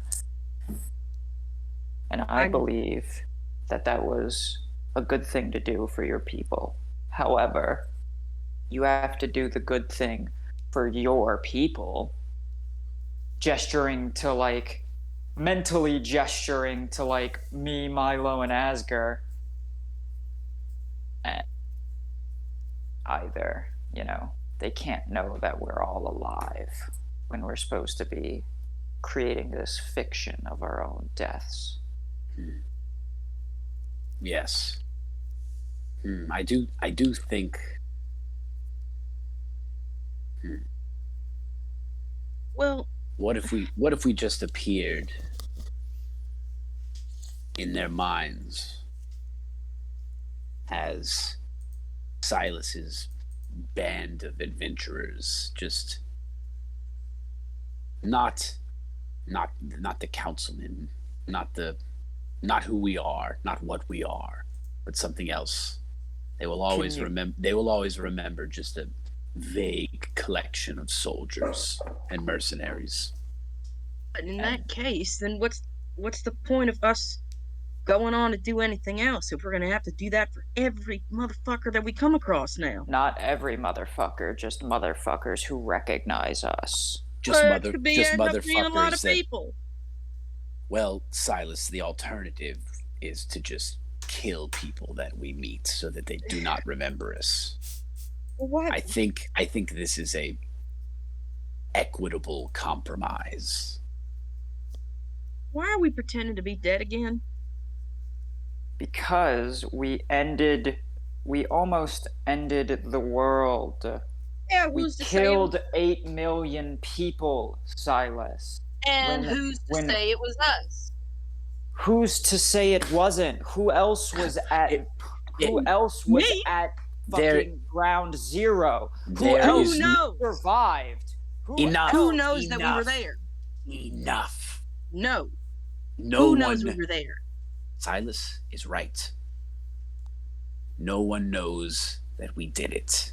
The only person that knows is Boyland Manistan. And he's Or- with us. And or he's not bad.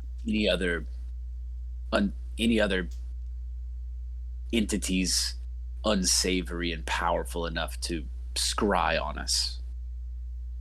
Not necessarily unsavory. Quite. We The can't all be little sweet. one could have been scrying on us. Hmm. The one who China. brought back my brother. Well, look, At any rate, Silas, what do you propose that we just send our new friends on their way? well, If so, sell it. okay.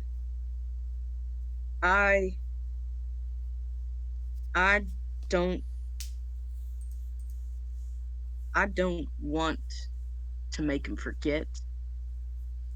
Of course, you know, there's the unspoken reason, but at the same time, like I was just saying, ain't that many people that would have known we were there.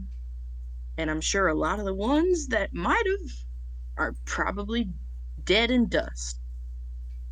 But hey, look, and I'm fuck. Do We you could trust? start over. Do you we could trust start them over. not? Oh, go ahead. I'm sorry, Milo. But we could start over. We could, you know, it's gonna be tough doing what we need to do with 8 million people dead. 8 million people dead means 8 million less people that could help us get to the end. Right now, if we make them forget that we pulled them through, we walked their asses all the way from Powler Draw to this little town that they've built up for themselves. That's one more helping hand. Hmm. And even if they It's can't help us with anything, that's at least one more good word in for us. well, I think on one hand, you're right. We do have more enemies than allies. On the other hand, frankly, I don't care how many enemies or allies I have. This gets done, and we can do it without the clans or with them. It makes little difference to me. All I want to know, Silas, can we possibly trust them to keep our names out of their mouths forever? These clans of yours. And this is a question I do not ask lightly. I know.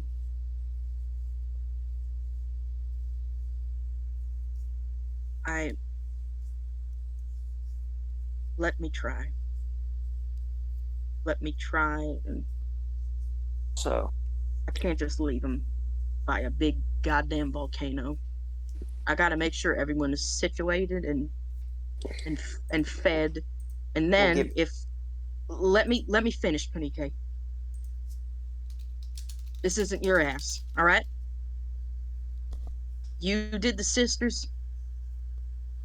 This is me. I have to make sure they're okay, and then I'll ask them if they can keep quiet, and if they can't, then you can make them forget. But I need that chance first. Will you give it to me? Milo looks at Silas for a minute, kind of steely eyed, not really moving his face. And then he turns over to Ponike. Well, she's kind of mulling things over, and she goes, I want you to consider this for me, whether they can keep quiet or not. Their knowledge of us puts them in danger, because if someone wants to find out where we are and they start asking, I know for a fact that if someone wants information and they figure out that these clans know about us, they will do whatever they can to get that information. And they may not know where we're going. I can almost guarantee that they're not going to know where we're going. But the people torturing them aren't going to believe them. And your people are going to suffer for that. So, take a day. Enjoy your people. You deserve it. Out of all of us, you deserve it. I want you to enjoy yourself. But if they can't keep quiet, you know what has to have happen. Okay? One Okay. thing, if they spent the day there with all of us here, the entire city is going to know us and see our faces. this is a good point. Silas, you can enter the clan city. The rest of us will not. Alright. Unless we are disguised, but Ponike frankly, that's too many moving parts for my liking right now in this operation. Ponike's body begins to twitch and contort, and these flames begin to kind of move over her body, kind of Danny Phantom style. And she looks like Silas and Buddy and Nebulshoy and Tangle all kind of mixed together, and like it's like Silas's hair, but like Buddy's height, but like twisted. Tangled's legs, but like Nebulshoy's kind of like top, just kind of like this piecemealed together clone. And she goes, and we can all. Oh, okay. I've been kind of quiet for the whole traveling period, but that's just That's weird. That's Oh no, Frack she is did that? this. She did this in Quarry. She did this in Oh, Quarry. okay. Dang it. This was okay, like a never mind. Quarry demonstration that she Wait, could. wait, wait, wait. power that shit in our brains. Hang on. You just transform Airdrop that? your body in a Well, language. I don't Not understand. Okay. anything you can do. I don't understand. Okay, I kind of pictured Quarry as us standing in like a liminal space together, chatting, and like we could like interact with each other. If we're not all on the same page, then she wouldn't have done that. She would have just described that we can disguise ourselves as well once we get into the city limits. Okay, fair Not Retcon. Recca. fair play, fair retcon. Sorry, I was always imagining Quarry conversations as like this empty white room that we're all kind of just standing in. Like an anime opening. That's cool. I like that. I never pictured it like that, but that is Yeah, that cool. is kind of cool. Podike, I'm as much as I enjoy your trick, I do think you were the one yourself taking the position of most caution, and this is not that. If it's as important to you as you made it out to be, I think you can see that this is a low reward, high risk illusion.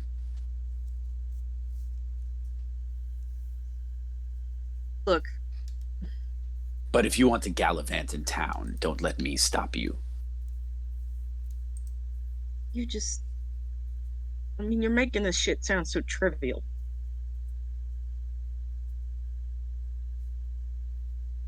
Look, I can't just.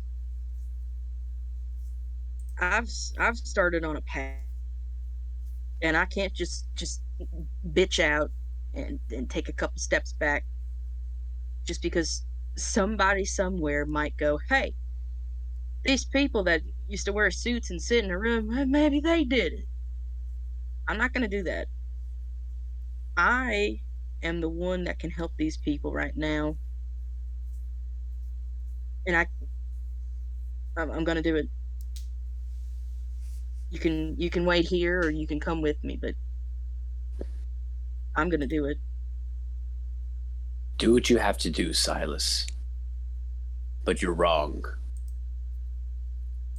about the path you're on. Don't you tell me what I'm wrong about. All I mean to say is that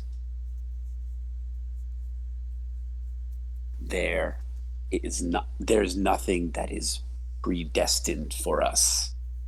There is no path that we could possibly be on that we cannot remove ourselves from. Don't you get it? Fucking know that. I'm walking it myself. Good. That's the only reason to pick a path. Mm-hmm. Then he looks at the group.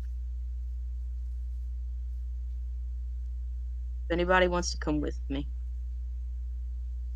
I won't forget that you did that. If you don't, I get it.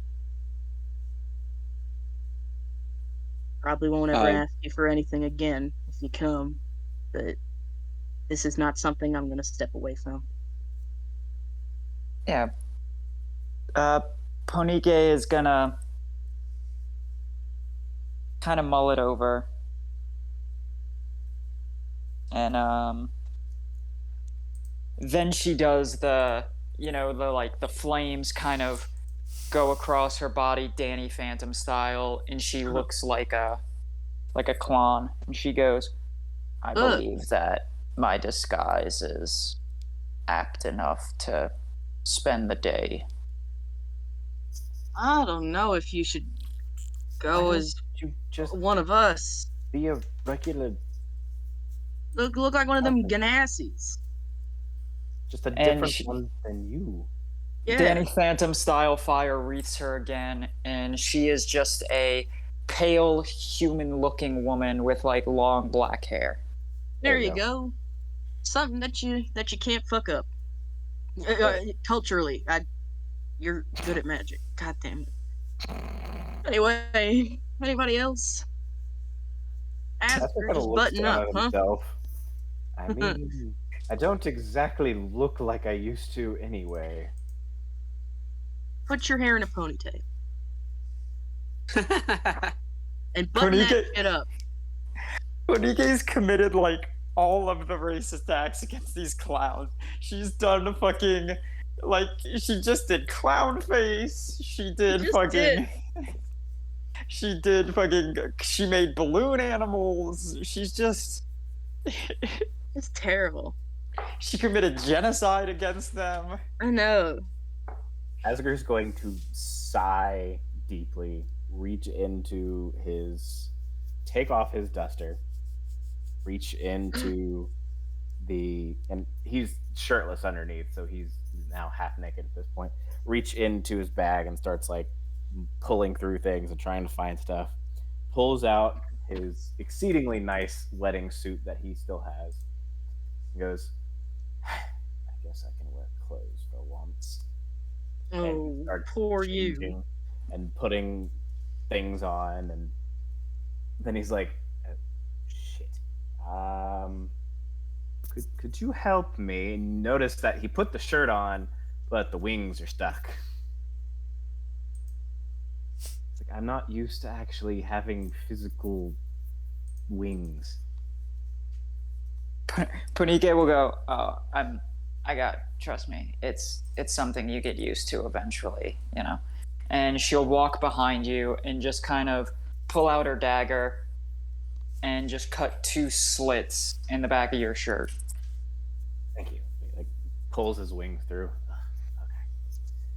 And then you see the wings basically disappear, and the slits are kind of still there, but they're kind of illusion-y not.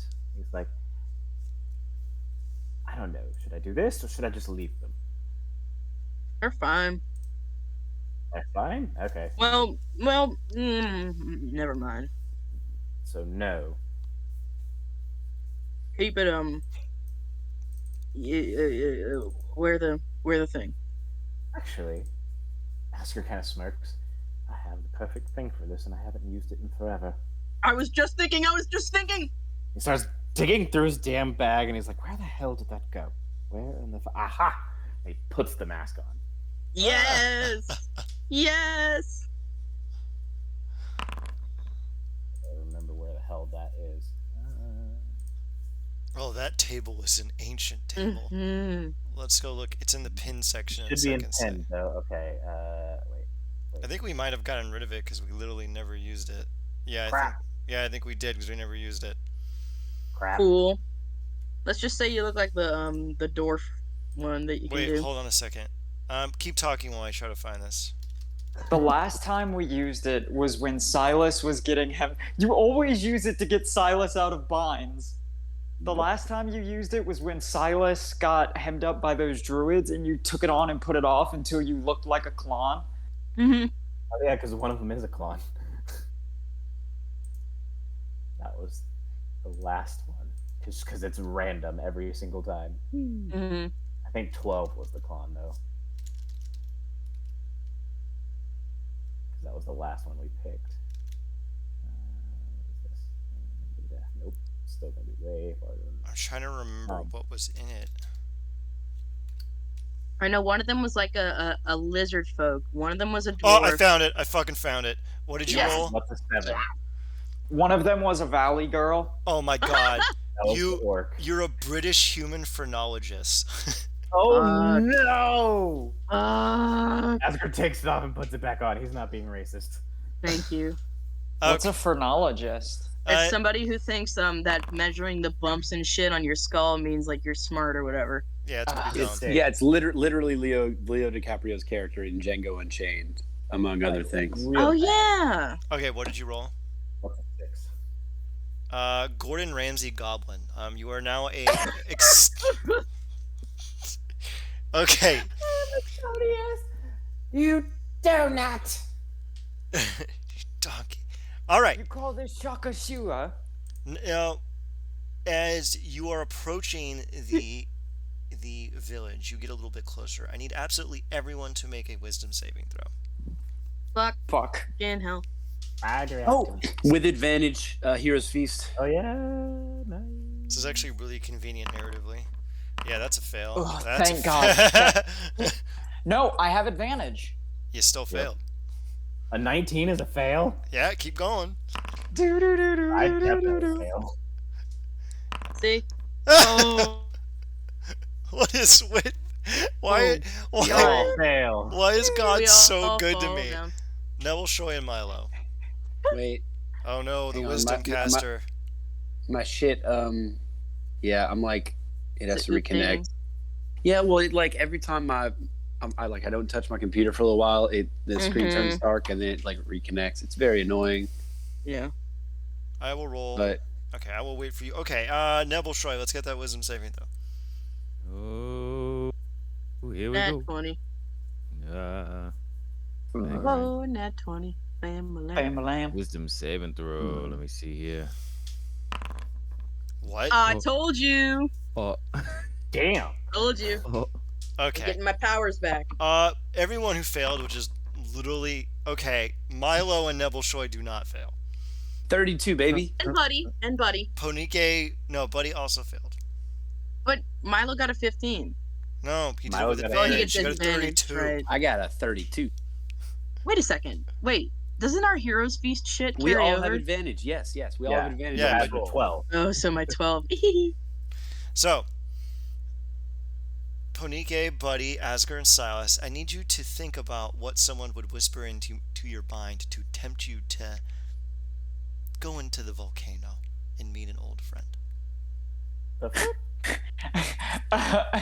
Ponike just hears she just hears like the volcano itself just going, "Hey, I know you wanna. Come on. You know you wanna. Oh my You know you wanna." And so Ponike is like, "Yeah, of course." You start Oh man. moving swiftly towards the volcano. Buddy? And She's like skipping.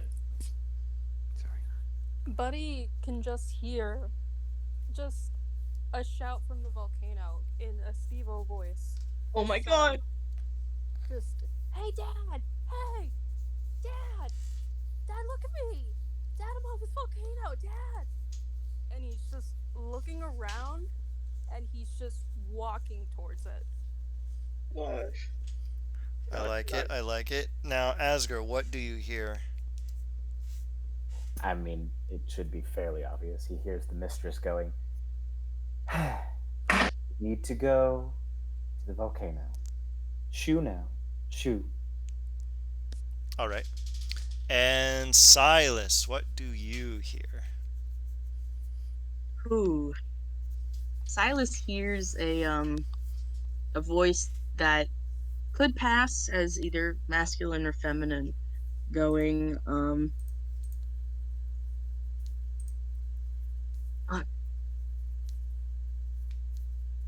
there you are.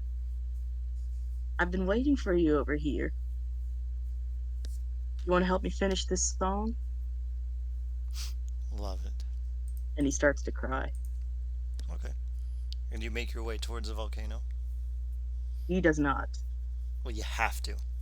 Oh, you have to? Okay. Yeah, the whole point of this effect is that you get beguiled into going towards the volcano. Mhm. All right, Neville, Shoy, and Milo, you hear the same exact thing. Thirsty. I just need a little water and food. Couldn't you help a weary traveler? My leg's broken. I'm just stuck in the volcano all by my little self. I can't bear to move. The both of you immediately understand this is a scam. This thing is trying to kill us. It wants to lure us into the volcano to kill us. This is glaringly obvious.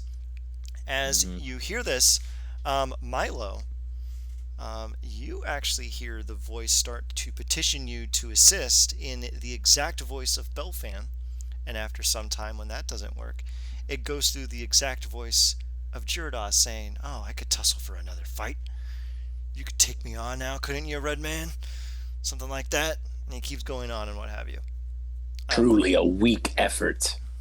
Nebelshoy, it does a similar thing to you, kind of going rather rapidly through any person from your past that would cause you pause, but you remain stalwart. Our compatriots, you are about to arrive at the volcano. You're moving very quickly, very deftly through the forest at your maximum speed, tearing through the foliage, soaring through the skies.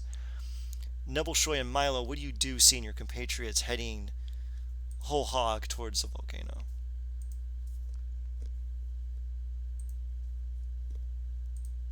I'm gonna try to get between them. How are you? Yeah. Who are you going to stop, and how are you going to stop them? Who all's affected? Is Asger affected? Yeah. Good luck stopping him. Shit. Ponike, Buddy, Asger, and Silas. Yeah. Basically, I'm in a goblin form at this point. I'm tiny. Yeah, that's true. You only look tiny. You still have a 26 strength, buddy. That would be obscene. A tiny little goblin chucking boulders at people. I cannot wait. Do you call this fucking cooked? This is fucking raw. Sir, this is a sushi restaurant. It's raw! Okay. It's still raw. Would you call this a magical effect? Yes. What are you trying to do here? All right, great. Yeah, I'm gonna dispel it. Okay. You can only do it on a person at a time. They're actually spaced apart based on their movement speeds. But that Right. is... Who are you going to dispel it? I'm gonna dispel it on Asger. Okay. You're going to have to... He's moving full speed ahead. How are you going to boost your movement speed to get within range of Asger? Well, I mean, Asger would Asger be has walking 40 because he doesn't movements. want to use his wings right now. So Oh, yeah, that's true. All right, so you can do it relatively quickly. Now, Milo, go ahead and cast Dispel Magic. let's see. I'll go 4th level. Actually, I'll go. Damn, I don't even know. I don't know what kind of spell. I don't know what kind of spell this is. You gotta make a bet here. Yeah. All right. I'm gonna. You know what? Fuck this shit. Asger. Yeah. Whatever. 8th level. Let's go. Jesus. I just really want this to not work. You put you cast a spell magic over Asger, and you see his goblin self cease to move forward, and he turns around and looks at you. And what do you say to Milo after the spell has been dispelled, Asger? Oh, that was weird. Then I turn and see Ponike bolting, and I'm like, shit. And Asger Ponike- gets catch- invisible. Ponike- Catch them. Ponike is like flying. She would have 100% popped her wings. Minecraft creative mode shit. Oh yeah, Asger immediately like seeing you bolting. Like his fly speed is stupid fast. He's got a 90-foot fly speed, so he's gonna go invisible so that nobody fucking sees a weird goblin giant. But I will see you when you get within 10 feet of me. See an invisible creature. Do you have? I have blind. Yep. That Yep. was my feat You're that in I the picked up air. at 6. That was my feat that I picked. No. I picked up the fighting style, blind No, I know, fighting. but you're in the air. Does that work in the Is air? it diff? Does it Yeah, not- it's you're not. thinking of It's not tremor tremor sense. sense. No. I don't have tremor sense. It says you have blind sense within 30 feet. All right, that's how it works then. So Okay. I can see people's heat signatures. Well, you can That's see pretty people cool. that are within your sight range. He'll just fly above you and then swoop down on top of you, Avatar style. oh Jesus. All right, so go ahead and make that athletics. Go ahead and make that athletics check, Asger. Please get a nat 1. Oh Okay. God. 29. it's Actually, impossible. I have advantage, so it's a 36. It's impossible for you to. So you just grab Ponike, and why did you even try? He's got you under one arm, and then he's bolting after Silas. Well, actually, I guess I have to turn around to get Silas because Ponike is the fastest. All right, But so I have 40-foot movement speed, and I'm Alright. dashing. all right, so go snag Silas. Give me that athletics check. Catch the white boy. We do athletics. Woo! Another 26. And then I can carry all 3 of them because I'm stupid strong. Whoa! Hang on, Silas. What's your acrobatics check? Is it higher than a +6? Because you may be able to bust out of that grapple. It's exactly a +6. Oh my God! Please get a nat 20 and bust out of Asger's grapple. What? Nope, you don't have advantage. Damn it! I can't believe it. Close. I Yeah, give you the help action. No. Don't help me. you're grappled. Don't help me. I Yeah. have to do this on my own. All right, Yeah. now, Buddy, go pick up the wizard, Asger. 29. Jesus Christ. Buddy is just sitting there, and all of a sudden, Level 29. Buddy hears out, "Nee," and then like gets scooped up. Okay, Asger, you have 2 clans and a phoenix. What are you gonna do here, buddy? I'm wondering if these are. I don't know what kind of effect this is. Asker's gonna take the risk, and I don't know who has more health. Oh wait, Silas. It's not me. Oh yeah. Oh well, wait. No, it's You me, might. and then a wizard, and a fucking. And then a sorcerer. Yeah. So But it's a probably sorcerer- you. All right, It's what do you want a to do? sorcerer with an 18 Constitution.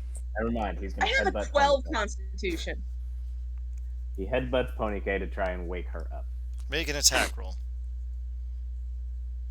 Okay. What? I don't even know how to do that without. Just use thread sever. I don't care. Oh God. Okay. He's still a goblin, yet somehow he is holding all of you. Right? This looks ridiculous because it's like shouldn't be possible. An invisible goblin. Yeah, this is actually. Oh my God, you're just floating in the air. You're so bewildered. Actually, you just see. He would have. Buddy turned around, they would have just seen Silas and Ponycake in the air hovering while they just dive bomb. All right, just click thread sever. Okay, you 25 hits. Ponycake, you get headbutted. I need you to make a wisdom save with disadvantage. Actually, con save with disadvantage. What? 21. 21. Ponycake somehow is still under the effects of the spell. They managed to resist your headbutt. It is a very powerful enchantment. Bonker again. Oh God! All right, Love that. all right. Ow. Make that con save, Ponycake. Please headbutt the wizard. Ponycake is still under the effects of the spell. He's gonna keep. Just headbutt the wizard. All right, go ahead. That's stubborn as shit. She's Ponycake's still under the spell. You're gonna kill Ponycake if you keep this up. Am I supposed to be tracking all this damage? You're not No. taking that damage. You're not It's taking just damage. my- You're just using that for the roll. I mean, it would be my strength score if we're actually start doing that. So it's a +6 or whatever. So that's 18 damage I've taken so far. All right, do All it right, one more I'll- time, or maybe hit Buddy, or maybe beat up. I'll Silas. headbutt that this time. Okay, make a con save.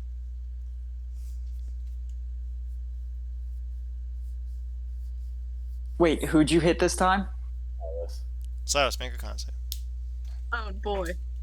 Wonder how this will go. Yep. Yay! You're still Ow. under the effects of the spell. My God, Oh, I just am? have Milo dispel it. Wait, time out. What? So it has to be higher than a 21? Yeah. I thought it needed to be low.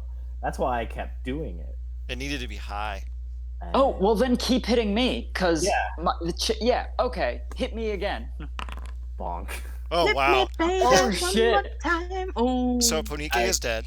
Hi, go ahead. I crit the Ponycake. You may roll with advantage. So go ahead this and do that kills again. the DK. Okay. Ah! Look at that. You 2 did it. crits, baby. A crit and a crit. Ponycake realizes that they have. So after your mild after the third consecutive Fourth. concussion, Fourth. after the 4th concussion, Ponycake finally breaks out of the spell. What do you want to do now, Asger? I'll let go of. Oh, well, I'll be flying back towards Milo. I'll let go of Ponyk, realizing that she's kind of come to, and then I'll just Yeah, bear hug. she. He's like, why does my fucking head hurt so much? Like, Ran into a wall a lot. why do you have strange phoenix-shaped indents on your forehead, Asger? Or what are you, a narc? No reason. Okay, so Buddy and Silas are plopped down by seemingly nothing, except Milo has true vision, so he knows. Yeah, and Ponike. So, you know, Okay, so what are we gonna do here, Milo? Are we gonna do another dispel magic? Yes, Yeah, another that's right. dispel magic. Let's do it. All right, go ahead.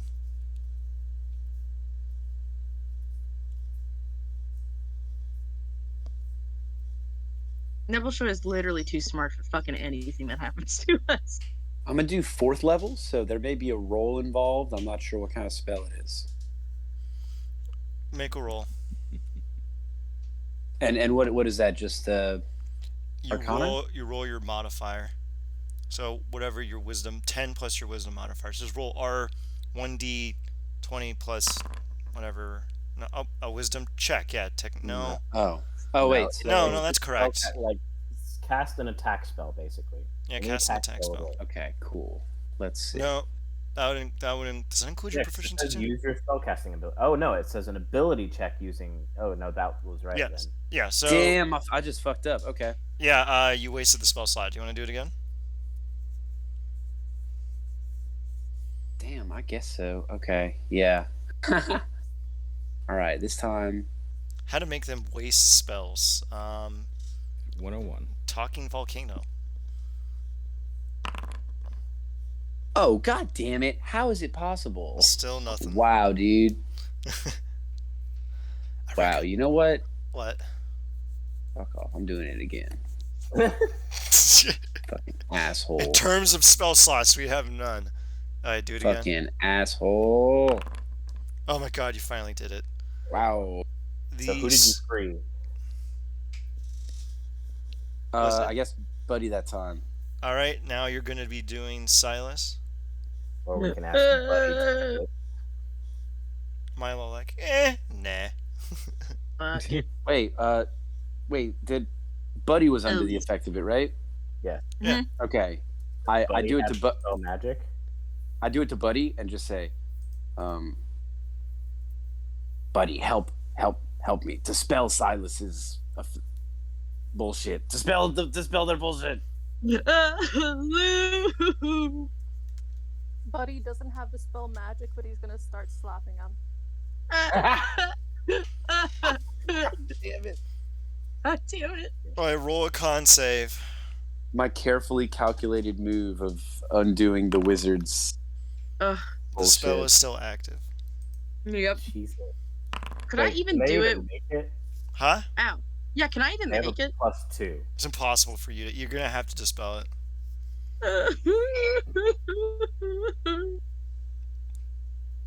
Do they get to remake the check every so often? No, not until they go into the volcano. You can just dispel it on them, you know. Yeah, but that's using all of our damn spell slots. That's the point. Anyway, so Milo, you want to dispel this effect? No, I'm done.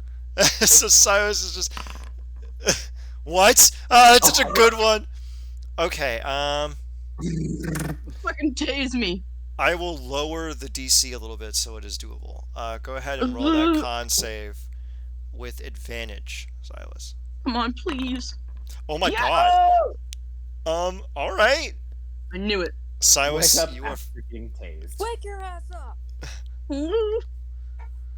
you are now free from the spell.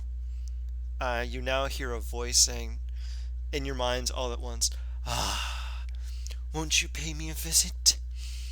Your other friends were quite helpful. They brought me all the things I needed. Perhaps you'll bring more.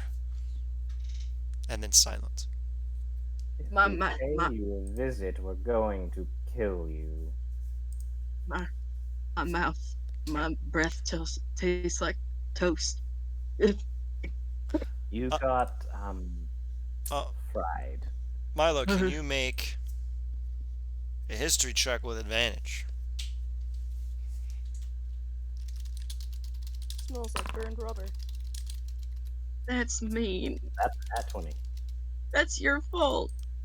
Really? Yeah. Okay. It, That's amazing. Ooh. Milo, you remember something. There is an Oh yeah. overlord imprisoned here, Oh God. Oh. but they Oh, can't talk dear. like that. So you're kind of wondering what this creature is that is speaking to you right now.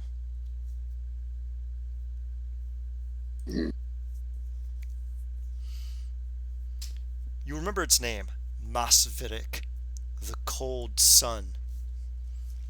You remember Okay. a few brief details about it. It has dominion over lizard folk and dragonborn, and it draws its power from their existence within this realm. You reached the conclusion that, likely because the morning, the expanded morning, that you may or may not have actually caused, has likely severely weakened whatever creature defends and guards over it. You remember there being a dragon who was tasked with keeping tabs on him, but you heard something about that dragon going a little off the deep end, being around a creature so evil for so long. Maybe that's what's talking to you right now. What's Hmm. which volcano is this? Haka Torvak. Oh, okay. Hmm. I see. Oh, and Would you due to like the weakened to- state, the Guardian is also likely weak enough to actually be killed. This is the like- dragon, you mean? Yes. Yeah. The Masvarik would be imprisoned and cannot be slain by you, but he can be slain by Kyber. Interesting. I know. Go ahead And and okay. you can also ask me a few more questions because of the Nat 20, and I will answer them, and then you can relay that to everyone. Great.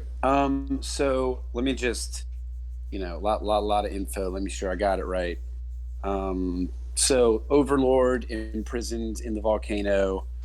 It's been guarded by millions of years, or it's been guarded a long time by a dragon, but the dragon has been corrupted by the Overlord's kind of evil presence, and now is weakened by the morning.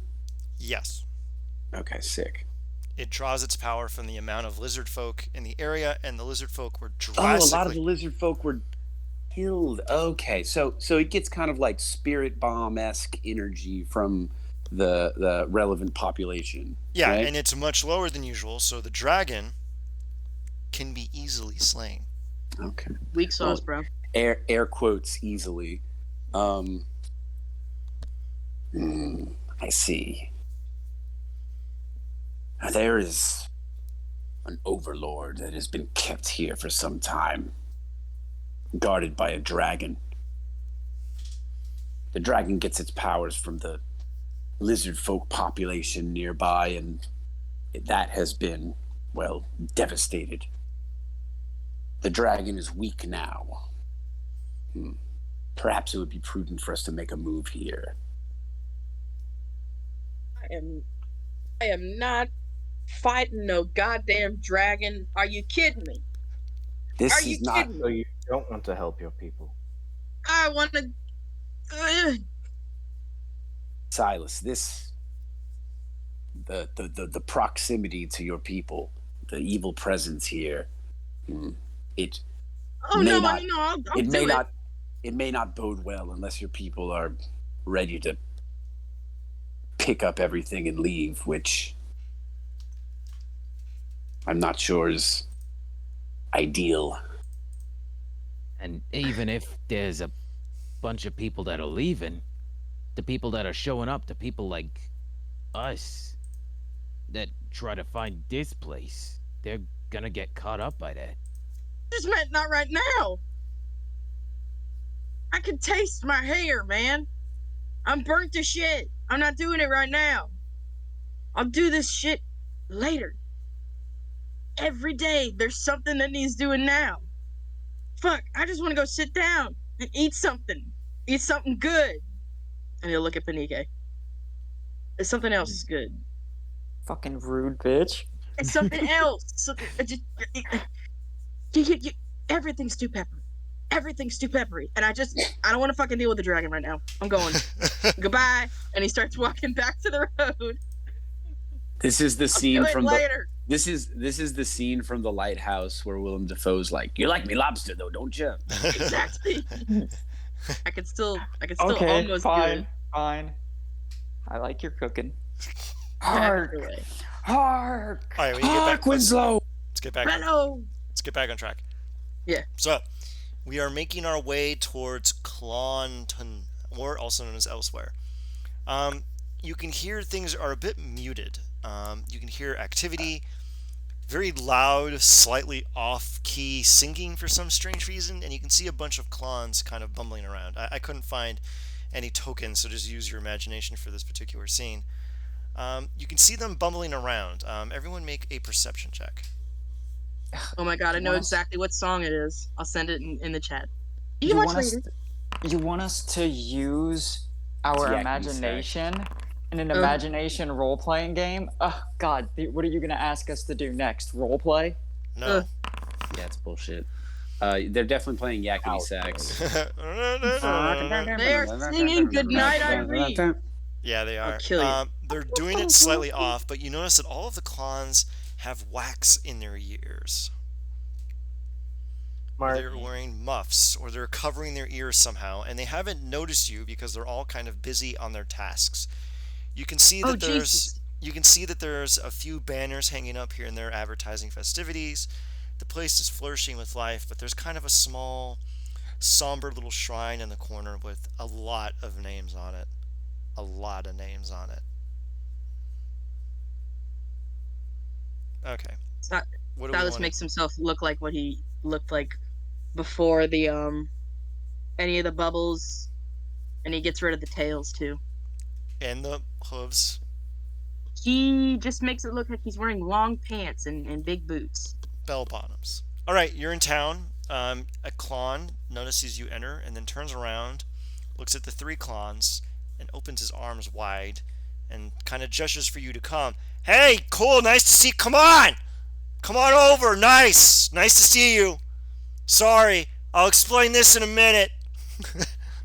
But second. Ian. What? Clonnish. Oh yeah, he just signs it. I totally forgot. He signs That's to you. how this works. Everybody's just signing to each other. They sign to the three clowns saying, yeah, sorry about the earwax. There's this thing in the volcano, and it tempts you with your greatest lost desire. And a lot of the other clowns, the naive ones, they kind of went in mass to go help it. He then does finger quotes, and they never came back. We don't know why, but if you plug up your ears and deafen yourself, you can't hear it. So we've been making do for the past few days. It's been very strange, almost aggressive lately since we arrived. I guess it's missing something. I don't know. And that's what he signs to you. Asgard turns, his head kind of cocked sideways, just glares at Silas. Silas look at him like, what? And he signs to you in Clonnish, and you didn't want to be here. Silas gets angry face and he signs really quickly. What the fuck do you mean by that? Who was the one walking to the street, or to the path, away from it? No, he was walking. We were in the woods. He was walking towards the town. He's just giving you the sassy, like, head tilt at you, like, Silas kicks dirt at him. In a playful way, but still like, ah. Asgard just kind of grins at you and then turns around. As you actually look around elsewhere, you see that there is a lot of food and materials lying around. There's actually kind of a surfeit of food and drink and wine and metal and armor and swords and all manner of treasures and gold and gems lie littered about. Are you going to ask anybody as they're going about why there is so much stuff here?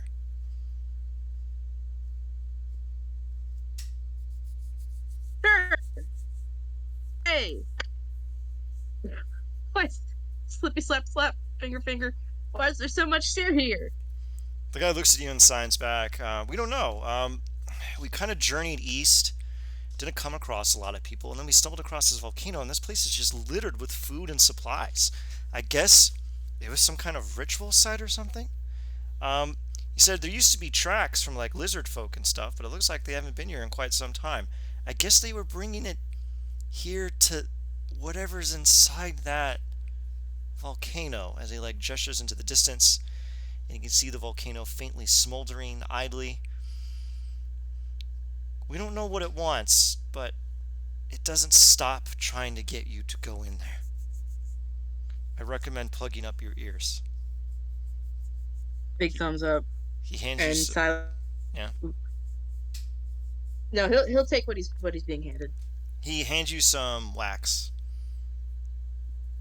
and then he turns to the rest to the non-Clonnish speaking party, and he goes, "So that shit never stops. So if you want a party," and he holds the wax up, stick some shit in your ears, please. Milo waxes up. Wax on, wax off.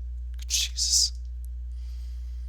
All right. Does everyone don their earplugs?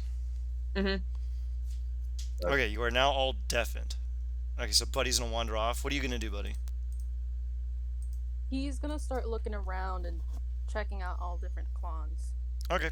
For this particular scene, I'm just gonna allow the clowns to kind of narrate who they interact with and what they say really quick, and then we can just kind of elaborate from there.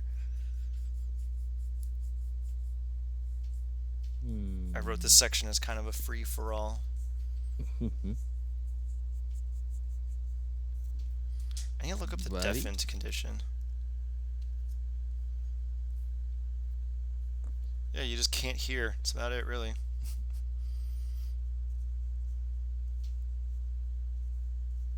Buddy's gonna try to find 4 particular clones if we can. All right, then. Did you just message me about that? Oh, no, I guess not.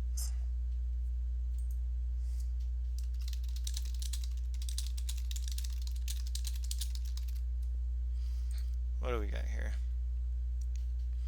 All right, Puniki, give me a whatever you believe is appropriate to do what you want to do. And She'll wait until everyone's kind of distracted, make sure that, you know, we've all kind of spread out a bit, and then she'll move away. okay. Buddy, how do you want to adjudicate finding your 4 clones? Honestly, he's probably going by hair color. All right, And give if me. he sees anything like sort of like flashy. I believe we established that already. So give me a percentile roll and give me a range of 80 numbers. 80. Shit. Probably like 10 to 90. Okay, go. Please.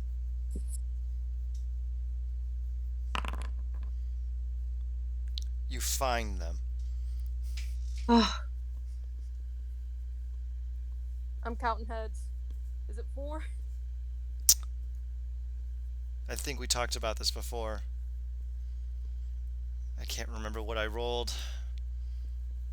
I think I rolled 2. 2 of them are there.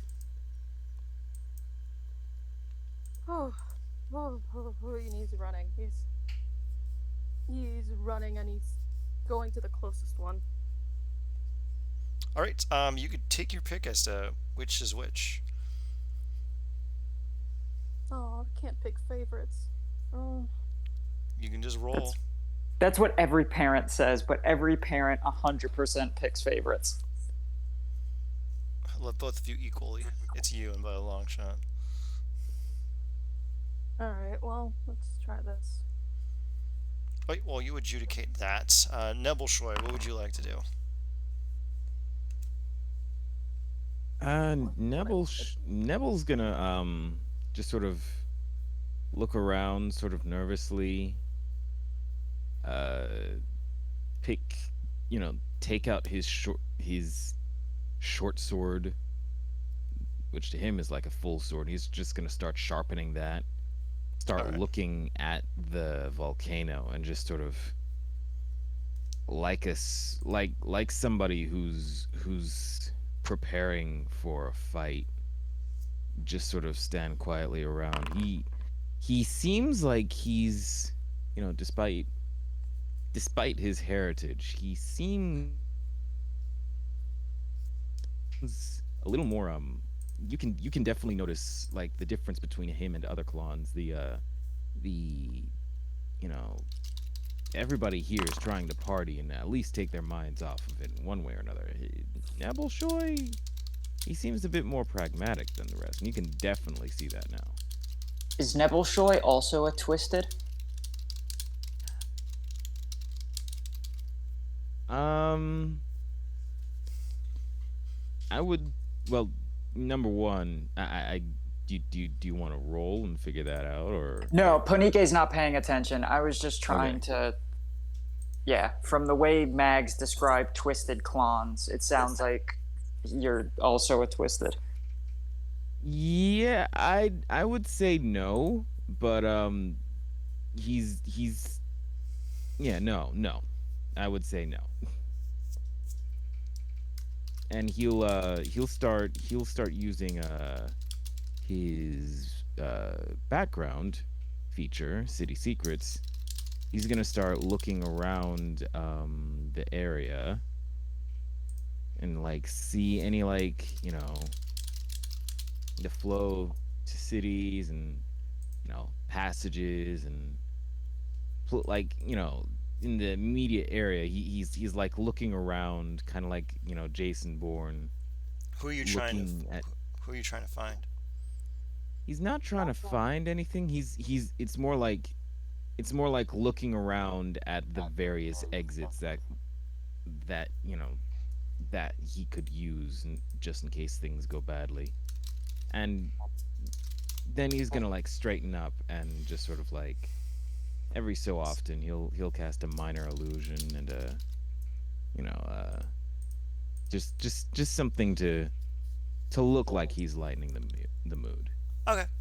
Now, buddy, let's go back to your scene here with your little children, and then we are going to cycle back to everyone else, and then Punike's adventure in the volcano.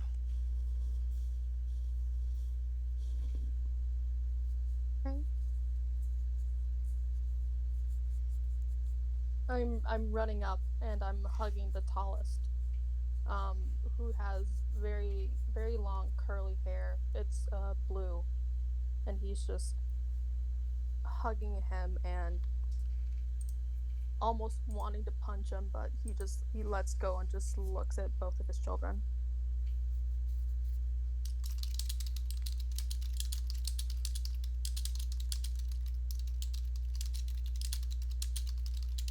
You're welcome to roleplay them. I really had this section planned as Clon's Gone Wild. Please tell me they sound like Bobby Hill. Oh, hey, Dad. Blitz sounds like Steve-O. Oh, hey, Dad. Go damn it, Bobby. I'm a You fat basically tank. see just like a big family reunion of two Clonnish boys. One of them 7 feet tall, basically looks like a giant himbo. The smaller one, blonde hair, very curly. Both in like black makeup, and they're just hugging their dad, and like you could hear just shouting and shouting. They could hear each other through the wax just from how loud they are. And you can see as like Buddy's makeup just begins to fall and fall. He's hearing about the death of his 2 other children and how like they sort of fell victim to the volcano, and how like it was difficult even for some of the 2 strongest ones to like keep them out, but he falls and cries into his lap, just in his hands, and it's not a great sight to see when a cowboy falls. Oh shit. But he's hitting his hat on the floor, and he's just making it into bits, and it's just barely a hat anymore. But it's not a great family reunion. All right. That was a good line. Now, we'll let you commiserate with your lost children. Milo, Silas, Asger, what are we doing here? Yeah. Looking around. All right. What would you like to pay attention to? Well, I mean, if I'm looking at our group, I notice somebody's not here anymore. Yeah, you're going to immediately recollect that Punike has vamoosed. Well, I would have waited until y'all had like kind of wandered off and we had all kind of like spread out a bit and and watched y'all to make sure y'all gotten distracted, and then I would have slipped away. All right. All right, Distracted. so how would Asger become distracted here? Let's say that Punike waits some time for Asger to find himself preoccupied with something. I have no clue. Asker's not interested in anything except for the damn volcano. He wants to go kill a fucking dragon. Okay, how about you and Punike lock eyes and look at each other like, hell drop? Hell drop. Like, you gotta kill that dragon. Alright, that sounds good. So, Yeah. Alright, Milo and Silas. You see Asger and Punike obviously heading off to murder the dragon. What do you want to do here? I don't want to just go. Hey, you have a day. We're giving you the day. We're gonna go do something else. You have the day. Enjoy your people. Later, finding their corpses. Ponike just shows up and she's like noticeably like a different height, and she's just like, yeah, can y'all help me pull Asger's body out of that volcano?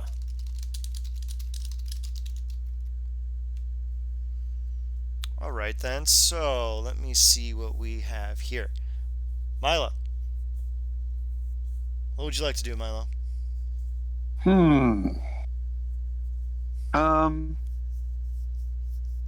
don't know. I'm just tagging along. Milo's just gonna go window shopping at the Clonnish village and probably not really get it. Not really know what he's looking at.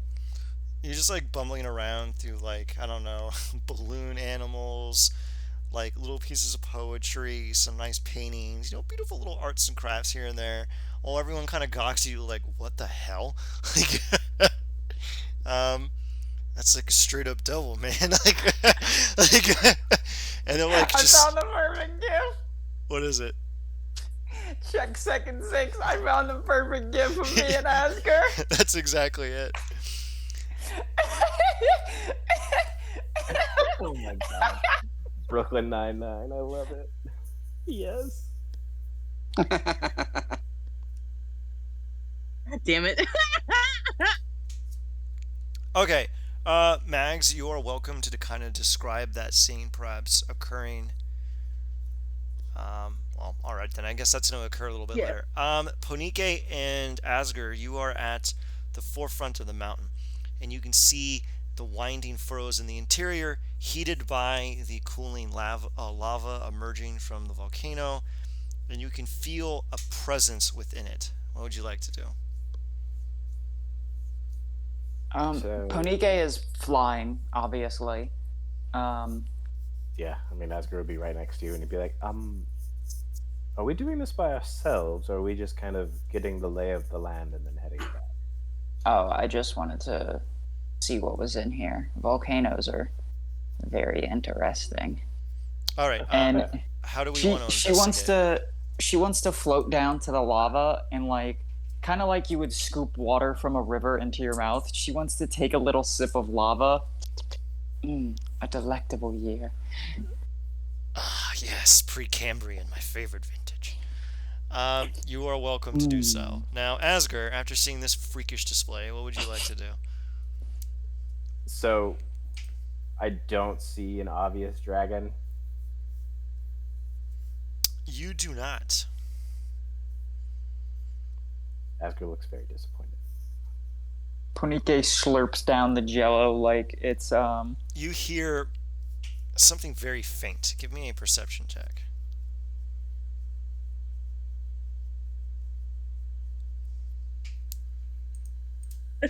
You hear it go, oil can. Oil can. So give me that perception check, Asger and Punike. I was trying to. Ooh, 27. Oh, perception, not persuasion. Oh, shit. Watch, it's gonna be a 1. It's gonna be a 1. It's gonna. God damn it. You sons of bitches. Alright, so you hear a voice going, "Oh, you're ready to have a bit of a tussle? Well, join me then." Do you agree? Do you accept its invitation? How are we hearing it? We have our ears covered. yeah. It's a bit stronger when you're closer.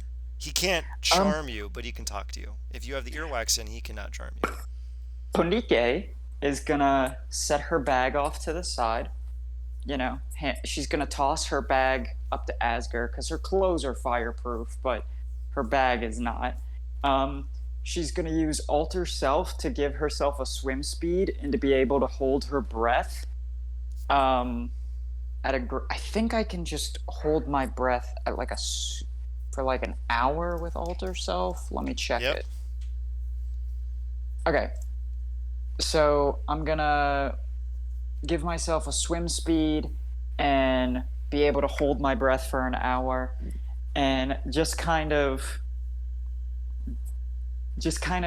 dip a toe in, kind of giggle, and then like fully submerge myself in the lava and just kind of look around. Okay. When you submerge yourself in the lava, you are teleported. Fuck. You shouldn't have done that. Fuck. Asger, Fuck. now that you see Ponike get teleported, what do you do?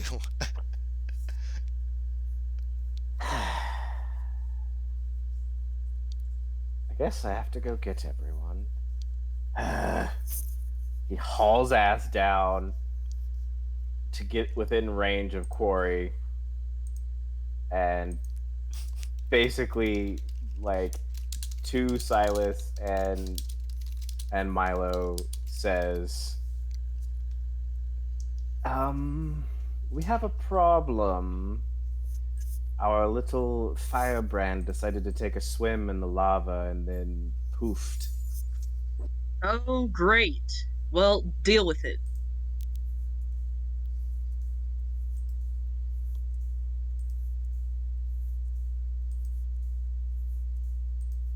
I think they poofed to the dragon. You know what? She went and got it. She can deal with it. I didn't go sticking my nose. Ponike, roll initiative. You're going to leave, friend? I'm not Scott. going anywhere. Right then, Milo, Yes. are you coming? No Yes. active combat. Just roll it, and then tell me. Yes, I'm coming. I mean, you can Silas. just make an active combat and have Ponike be the. Ooh, I'm gonna use a God. sorcery point to re-roll that. Anyway, go ahead, Milo. Silas. You won't be joining us. Here, bear with Hell, me. I will. What's it say again? Oh, okay then. Of all days, you gotta go stick your nose in some shit. You do it the day I have to spend with these people. Fuck off. And you wouldn't Deal with have it yourself. you wouldn't have this day or these people without us, Silas. Yeah? Well, I'm not gonna be able to have it if you keep your shit up. I'm enjoying this. All right, Silas. Ponique I is didn't dead. go poke a bear. Deal with You're, it. Silas, you're I poking. feel like I'm babysitting, goddammit. This is the time Silas. I have. Silas, shut up. You're poking a bear right as we speak. Now you can Then show you some better roll now over. you can show some loyalty to the cause, or you can stay here and traipse. But we're leaving. I'm Then leave. very disappointed in you, Silas. Disappointed in you. Turns his back You and walks couldn't. away. You bastards couldn't stay out of something for 5 minutes. When I'm trying to do this, and you gotta go play, and wake something else up, I couldn't have this, and you had to start something. Eat my shit. She can burn. I didn't start this, Silas. Well, I'm not finishing it. And then he walks out of range of Corey. Interesting. Asger flies himself and Milo away. Alright, here, one moment. I actually have to begin combat. Ponique is getting their fucking... I rolled a 20. Yeah, I know. It rolled a 21. Today is just a terrible day. Do you know what spell he has and I should use right now, but I'm not going to? Feeble mind? No, maze. Oh, nice. That would be amazing. Amazing. Well, that would literally, that would be like less of a bad thing for Ponique's well-being than the I mean, yeah, Maze. Then they're just have to fight a Minotaur. That ain't bad. That's way. No, there's not even a Minotaur. She's just chilling in a maze until she... Nice. And then she could just choose to pass the save, which means she can just heal the 30 hit points she's down, get all of her stuff ready to rock and roll, and then join the fight. Mm-hmm. Interesting. I'm trying to see what I can do here. Anyway, once we get close enough, Asger's going to try and talk to the dragon telepathically and be like, "Bring it, you scaled piece of shit." Who are you bringing with you? Just Milo. Just Milo? Alright, let me pull you to the scene. I guess I'm just gonna activate this fucking scene so everyone can see what's happening now, because I guess we're gonna go to this. Yeah, it's like a nice little mini forest, a little demi-plane that the dragon is in, chilling on his tower. Flashback. He's just minding his business when a bunch of fucking weirdos show up. I'm gonna get rid of 3 of the weirdos who are not here. Asger and Milo, you will roll. I'm gonna do 3 rounds. I'm gonna say time moves a little bit different, and then on the 4th round is when you'll enter combat. Jesus. Yeah, I know. Ponique's screwed. Let me see what we have here. I'm trying to see what the hell the dragon can do. Silas is for real so mad at everybody. Asger is. You're gonna get a beyond day pissed off. regardless. You come, you take care of this, and then we would have let you have a day. Asger is beyond pissed off at you. You guys fucking went and poked fucking bear. She went and poked the damn bear. Asger's Yes. that going. And Silas is not gonna babysit. Okay. I'm Silas, just you letting went you to know. go be with lava his would people, teleport her. and She you was went seeing if off the and dragon started. was buried under the lava. Yeah, it was like and you trapped went- in the lava. Yeah, I mean, you went and fucking started combat there's when you knew that he would definitely- be away. He's not gonna stop. Hold on one second here. I need to. God damn This it. is No, not on him. no, I don't want to import anything. I need to double check something here. Oh, wait, shit. Holy crap. Alright, well, that's pretty funny. The dragon is going to float slightly off the pillar here, and he is going to do the spell Blade of Disaster. The fuck? Gross. Cool name. Ruh-roh. Okay, he's going to make Rings. an immediate attack Dick. for... Wait a minute, there's no way in hell it does all that damage. Hold on, let me reread this. Let's see what we got here. No, 8. On a critical hit, it does an extra 8d12. Okay, so it's going to be the topper. 4d12. Okay, then I don't know why the hell it's listing it twice. So anyway, he's going to attack you. so I take 18 damage. Oh, I see. You can attack twice. So, okay, I'm gonna click on the attack button again. It's just gonna roll that. Okay, that's great. So that's a 22 to hit. So he's gonna attack you both times. So you're gonna take 18 plus 34 force damage.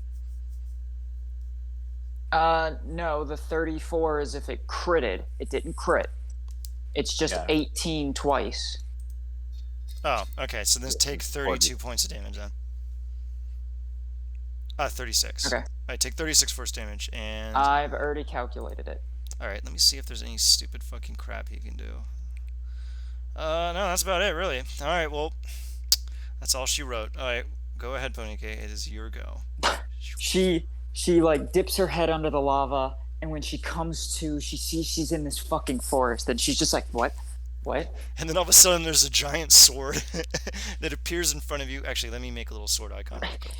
She gets stabbed by the sword, or like it cuts at her, and she like coughs up some blood that like sizzles, and she's just like, fuck,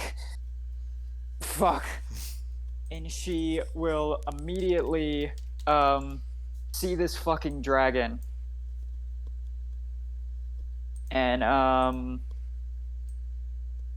pop her. Let's see, where is it? She'll pop her mantle of flame. Come on. Load, please. Please load. Please load. Pop Please. dust for us. Yeah, it just popped up on my end. All right, go ahead. And then she will also pop Investiture of Flame.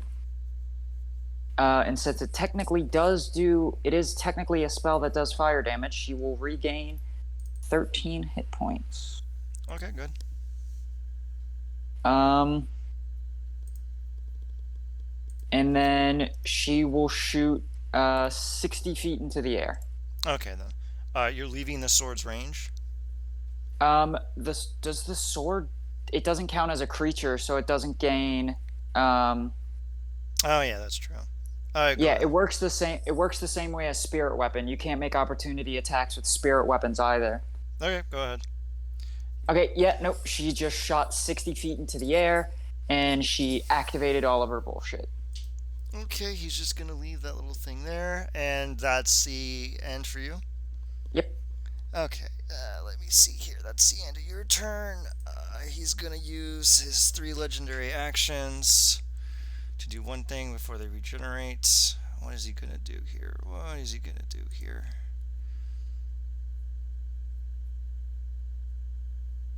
Oh shit. Oh, that's gonna be hilarious. I need you to make a wisdom saving throw. Well, thank God I have advantage. 18. Okay, then. He's gonna cast slow on you. Right there. Okay. Yep. Let's see what we got here. Wow, 120 feet. Holy shit. That is insane. And before you ask, wait, those are 2 concentration spells. He can do that. Gross. Yeah. Okay, it is now his turn. Let's see what we got here. We got Bonike over here. I think I'm gonna have him do... let me see here. Oh, fire breath. That'd be a great idea. Let's use that. Oh no, don't use fire breath. No. No. They're killing her, and then they're gonna kill me. Let me see here. Oh my God! I Everything. appreciated that reference, Ian. Thank you. Thank you so much. Oh my god! Oh my god.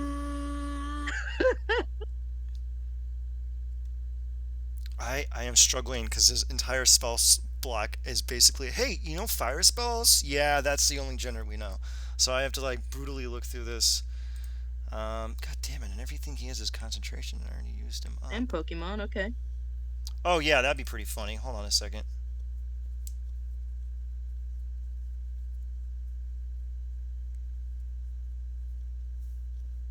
Okay, let's see what we got here. Yeah, pardon me for a minute here. Maybe something that's lower level would actually be nice. Let's see what we got here. Here, I'm gonna pause it really quick way. Actually, no, screw it. I'm just gonna do that. Screw it. Whatever. He's gonna use chain lightning on you. Whatever. Simple. Simple and straightforward. It's chain lightning. And he's gonna cast it at that level because it just targets extra creatures. Okay, make that deck save. It is at a -2. Yeah, so I can't pass, but I'm gonna do it regardless. If you get a... Oh, wow. Okay. Okay, so 19, you're going to take 51 points of lightning damage, Bonique. Okay. And yeah, that's all he can do. He's kind of a one-trick pony. It's zap the shit out of you. All right, your turn. Okay, she is going to quickly realize her mistake.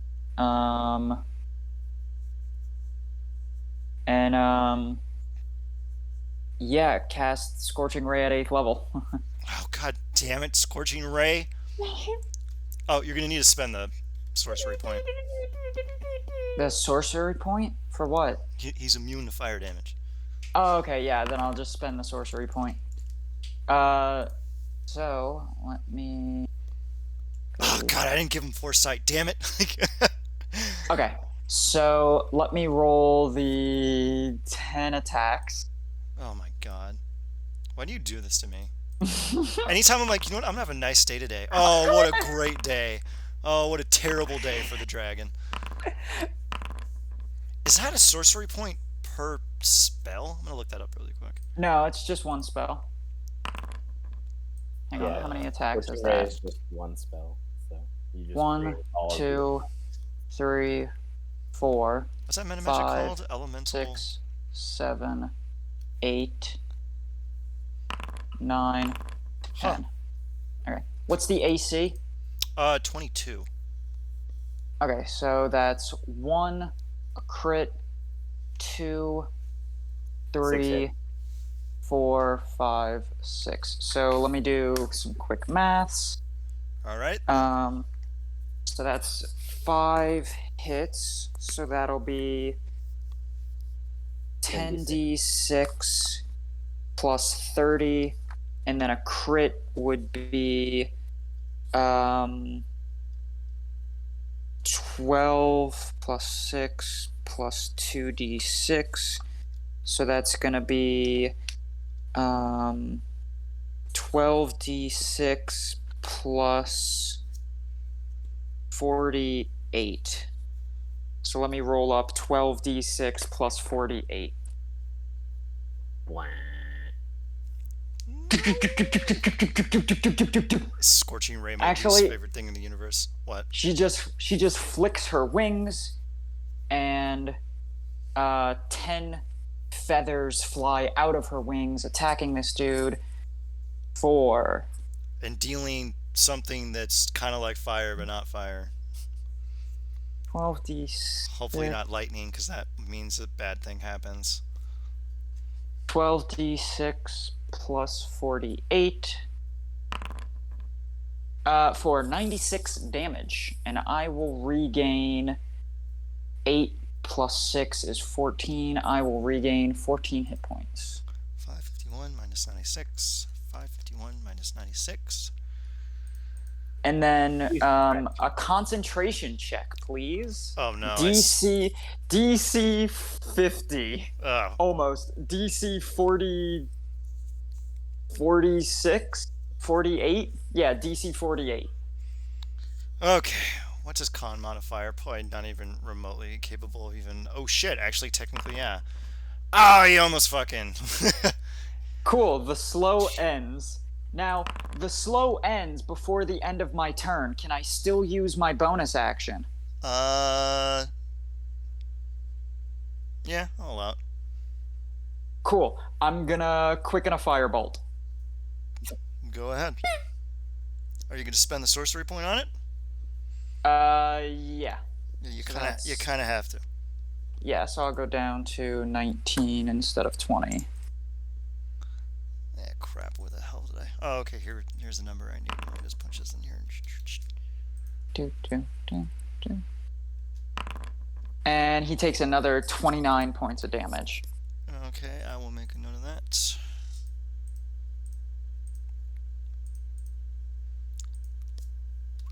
And I'm gonna fly. Yeah, I'm just gonna stay where I am. I'm not gonna use any movement. Okay.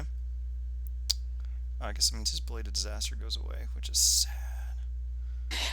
And she's just gonna cry and just start screaming in quarry in hopes that somebody. Guys, she help! I need an legitimately- adult. You. She legitimately is crying. This dragon is kicking my ass. Please, for the love of gods, come help me. Oh, this is gonna be fun. Okay, let me see what he has here. Let me see. You are how far away in the air? I like how Ponike was like, yeah, we'll give you a day. You hang out with your friends. You know, you out of all of us here, you deserve to really interact with like some people. You know, to really interact with some more clones. You know. Yeah, you, no, what the you- fuck? This is that all about? literally like Silas has been asked to babysit someone's kid every day of his life since they were born, and finally they were like, by the way, your friends that you love are coming to town for once, and it's the only time they'll ever be there. The kid falls in the pool and he goes, you know what, fucking learn how to swim. Fuck that This kid. is the So, exact, Punike. literally fuck them kids. All right, Punike, you are how high in the air right now? 60 feet. You're 60 feet in the air. Yeah. Okay then. I need you to make another wisdom saving throw. Are you gonna paralyze me? No, he can only do third level spells as a You still have legendary action. advantage. You still have advantage on that though. Yeah. Oh my God, God is so good. 13. Okay, A he's 13. gonna cast slow on you again. Okay. Okay then. Okay, he is now going to, let me see here. He's gonna just fly up. Oh, so you're only 60 feet away from the ground. You're technically within range of this. Let me just double check really quick. Please God be in range, because this is gonna be fucking goddamn hilarious. Wait, Can he not fly? Oh, he can. He's a dragon. He can fly. Oh, okay. That's what I thought. He can fly really far, but I just think it'd be funny if he does this without you. Even let me see here. What's the what? God damn it! Okay, he has to fucking fly. I'm very annoyed. He's gonna cover the distance about half. He's within 60 feet of you, and now he's gonna cast Disintegrate. Gross. Another deck save? Yep. Gross. I literally can't pass. Okay. You take 91 points of force damage. You shouldn't have gone in the lava. I didn't know the lava would teleport me. I figured you people would investigate more. I didn't think you'd be like, let's go frolic. What do you think dipping my toe in the lava was my fucking investigation, Ian? Did you roll investigation? No, but I dipped my toe in the lava. I should have felt something. Says lava. Yeah. Larva. All right. So it is now. Actually, it's your turn. I don't know why the hell I did that. Go ahead. It is your turn, Punike. Okay. I think you know what's happening. Scorching ray.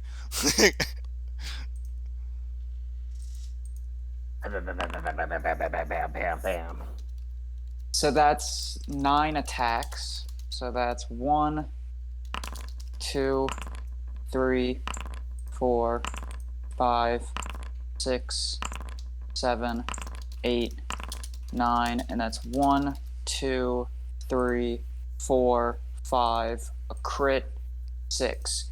So that's 6 attacks and a crit. So is that the same thing I got last It's time? the same thing. I No, think it's extra 6 attack. attacks and a crit. No, it's 6 attacks and a crit.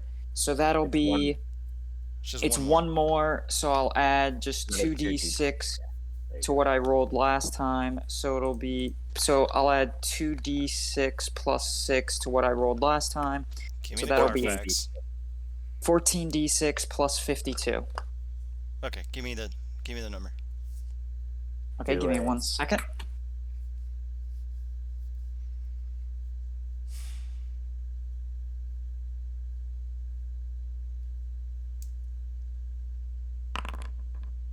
$94 points of damage. Go ahead and make that con save. Really? DC 47. It's like fucking impossible for him to pass this. DC's nuts. Alright, there you go. Slow is So gone. slow is broken. Yep. So Nice from Mags. okay, let Thank me. you. Is there so anything else that's you would like to do? 18. Yeah, I'm gonna spend 3 more sorcery points to bonus action firebolt. Alright, go ahead. God, you love doing that stupid shit. Ah, and I miss. God Shit. is good. Let's see what else we got. Hey, it's the top of round 3, or it's the end of round 3, so that means Milo and Asger show up, right? Yeah, they will show up on the next round, yeah, but right now he gets to do his legendary action. Is he gonna slow me again? Nah, I think he learned his lesson. Let me see what we got here. Alright, go ahead and make me a dexterity saving throw.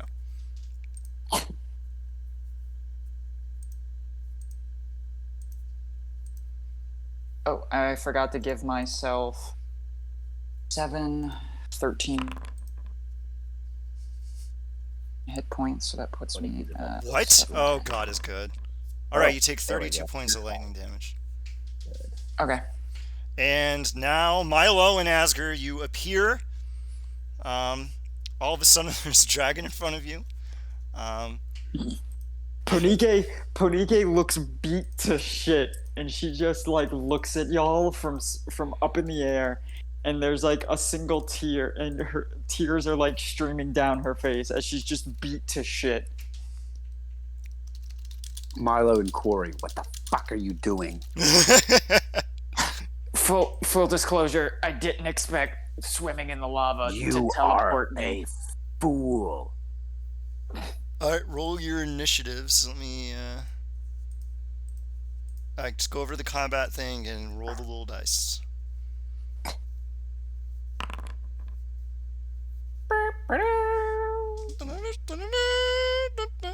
Go over to the combat thing and just roll the dice, Milo. Oh, and if I forgot at the end of my turn, if the It says dragon no was active encounter. if the dragon was getting closer, I would have flown higher in the air. I would have flown you're- another 60 feet in the air just to get out of range. Alright, go ahead and just roll me initiative and I'll add it in there for you, Milo. Oh, D20 plus 3. Just do that. Oh. Well then. What do we have here? Oh, okay. I'm just gonna leave it the same. Yep. All right. Top around it is Asger's turn. The dragon is 60 feet up in the air. Yeah, I have 90 fly speed. Yeah, go ahead. Alright, so yeah, Asger's gonna bolt up to this fucker. I can click the right thing.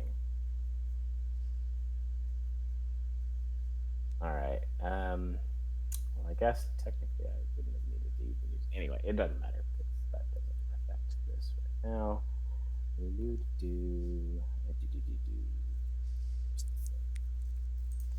Where is my thing? Alright, so what Azur's going to do is first hit, he's going to watch intently how each different damage hits this dragon. Mm-hmm. Just see what's going on, and then he will make a decision for his second hit after that if it hits. All right, go ahead and lay into him. And yeah, fuck it, we're going to do full bore, like, what's it called? Reckless. So he'll have advantage against me if he decides to hit me. Click. That's a 23. That hits. Alright, cool. So he does that damage. Alright. And then he's watching to see if Radiant does better, if Necrotic does better, if they both do fine, if one of them doesn't even work. You notice that the necrotic damage seems to hit a little less firmly against the creature. But the radiant and slashing seem to do just dandy. Okay. And that works out well for the second hit because he's still stuck in radiant anyway, which means his full bore is going to be radiant. So I'm going to go ahead and take that risk, and we're going to auto crit this asshole. Alright, go ahead. That's a 26. You hit him. Go ahead and roll up that damage. All right, so the auto crit. Where is it? Hold on, I have it around here somewhere. Full bore auto crit scythe. Although that's not right anymore. Shit, I forgot to fix it. Okay, so what is it again? 2, so it's 4d8, and then 3d10. So it's 3. And the crit is 2 more. So 3 plus 5. No, so it's 30 plus 5d10 plus, what is it? 7 more d10. So 5, 6, 11 d10. Okay. So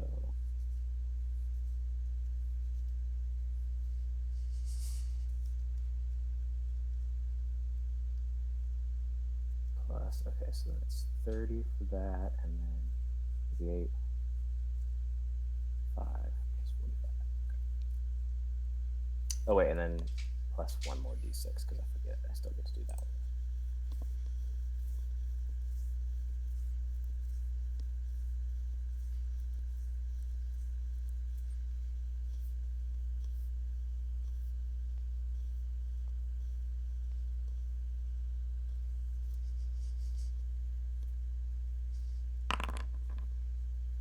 $117 damage. Alrighty then.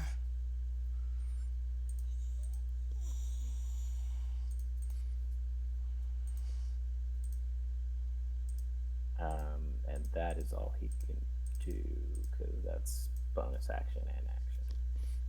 Alrighty then. And it is now.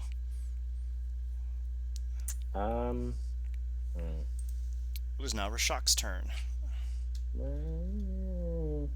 What? What? Do I want to move? Because I can. That was not anywhere near all of my movement. I would incur, but only once. And then he'd have to come to me.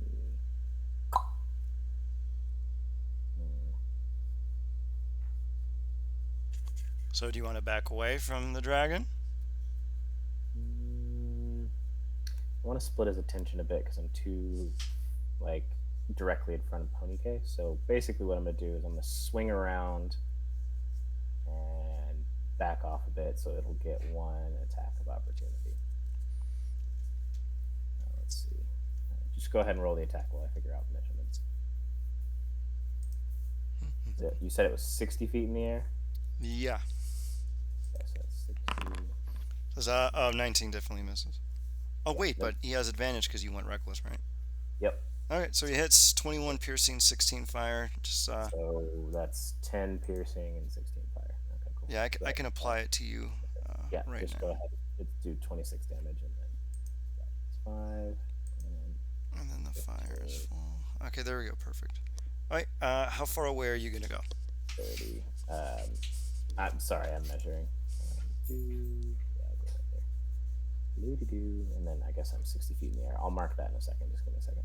Sure. I am over there. Okay, so you're like 60 feet away from him? No, I'm on the same level as him, so I'm only 30 feet away from him.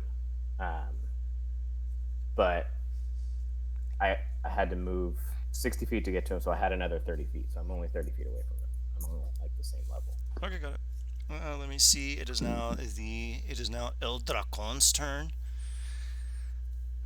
Let me see here. He is going to.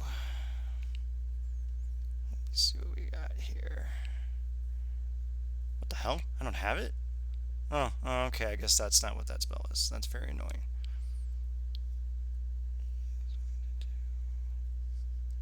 He's going to do Steel Wind Strike. Okay, let's see what we got here. 23 force. Are you fucking kidding me? Alright, whatever. He's going to make his attack. Let me just. So, I was about to say you need to roll 3 times. Yeah, no, I'm going to do it really quick. What the fuck is his goddamn attack modifier? It's going to be like an 11. Probably a 12. Okay, let's see what the fuck these say. We got an 18. Oh, he crit on the middle one. Alright, that's a great day. We have, Who? huh? We have Who a, is who? we have a. He hit you with the 18 plus. Okay, so he needs to re-roll the 18 then. All right then. Spell shield. Okay, perfect. So we will do that again.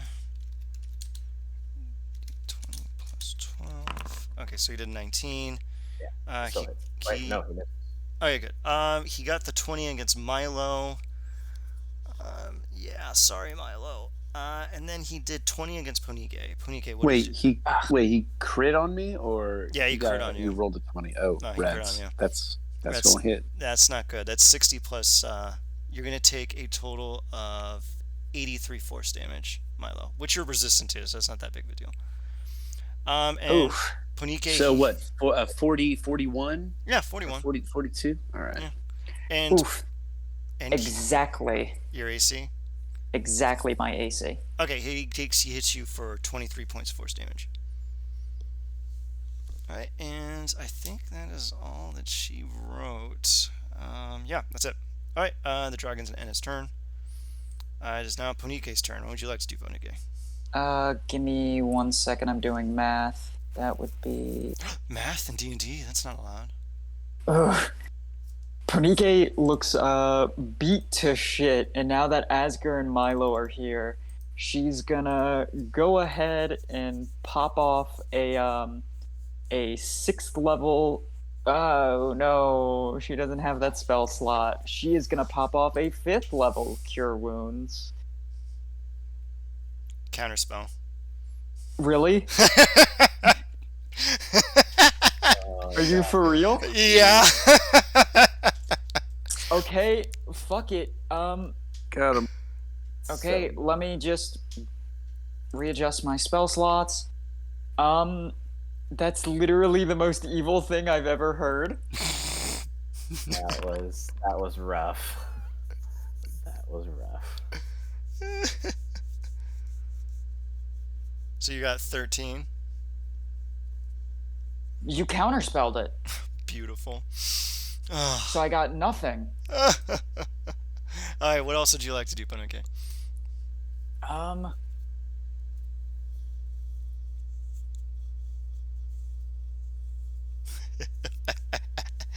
Yeah, he's already used his counterspell, so fuck this guy. Fucking.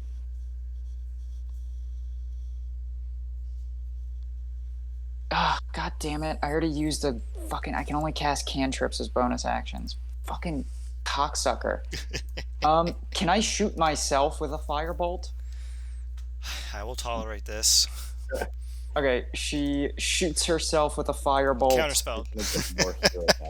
How do you have more? He Really? doesn't. He only has the one. I learned my lesson about infinite counterspell. Yeah, sure. Go ahead. Okay. You could shoot yourself in the face with a fireball. I don't care. Cool. I gained 27 hit points. Okay, that's pretty cool. Should have counterspelled that. A counterspell when you managed to like miss shooting yourself, but like hit Milo or something. All right, Milo, it is your turn. Woo. All right. God, and that was fifth. That was a 5th level spell slot I fucking burned.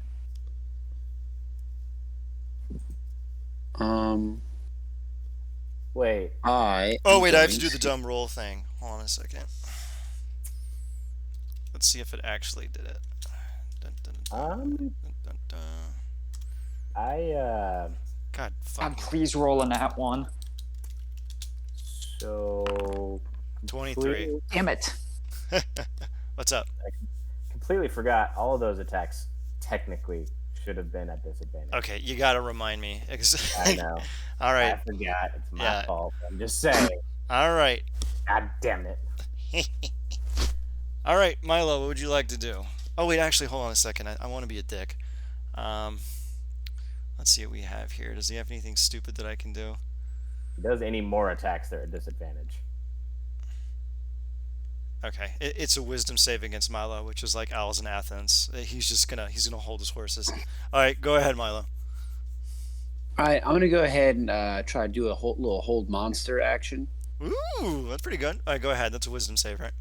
It's pretty good if it works. Wow, look at that. I think he actually failed. What's Wait, your save DC, Milo? Where's my fucking save DC? Oh, he has advantage. Says it on the spell page. Oh, he has advantage. Oh shit. Yeah, I Yeah. think my save DC is like 20. Yeah. Oh no, it's 19. So Oh, you passed either Okay. way. All right, forget it. Well, go ahead and use the spell slot then. yeah, burn that. Okay. All right, and that is my turn. Okay. Asgard, I need you to make a wisdom saving throw. Okay. And... I have advantage. Ah, shit, you're right. Whatever. This will be funny if you fail. All right, go ahead. Merp. Yeah, I fail. Where the hell is it? Am I stupid? Why is it not in order? Oh, that is so obnoxious. Oh Just god, I have cast to whatever spell it is. upcast this. Okay, so you're slowed. Cool. All right, and now it is your turn. Cool. I can still reach you. Yeah, that's You're fine. like 30 feet away. So, this turn you can use either an action or a bonus action. Oh, both. Yeah, that's fine. Oh, I can't make more than one attack. Slow is great. Creature attempts to cast a spell. Creature affected by the spell makes another wisdom saving throw at the end of its turn. Oh, okay, cool. All right, so it basically lasts like you're probably gonna end up passing. All right, what do you want to do here? You can stab I me. only have a +3. I have to hit a nat 20 to break out of it. Oh, God is good. Damn annoying, but whatever. I'm just gonna smack him because that's all I can do. Sort of God, Puneki is probably already thinking, how many scorching rays can I do right now? Yeah, we'll How many continue the trend of doing it recklessly. Ugh, garbage roll. Oh, it's only 1/8. Ugh, Okay. that's terrible. An 8, a 2, and a 1. Yeah, that's really bad. Okay, I'm gonna apply that damage to him. Let's see what we got here. Full, and half. All right. Anything else? No. The barbarian fears the slow. No, the barbarian is slightly annoyed by the slow, but then I get to make another save because it's the end of my turn. So, ah! Wow, why did I never do this beforehand? Like, this is great. Okay, it is now Rashok's turn. Rashok is going to attack you a few times with its claws. You notice that the end of its claws have large blades attached to the end of them, like weapons. And let me see what he does. He can make 3 attacks. So he's going to do his... And these are done at advantage, because you just did reckless, correct? And then he does 2 with 23 his... hits. Yeah, that hits. And that hits. So half of everything except for the fire, so 10. And then he is... Oh my god, please tell me it's on here, otherwise I'm going to be very mad. 24, 44 damage. Okay. Come on. Oh, damn it, is it not in here? Oh, here we go.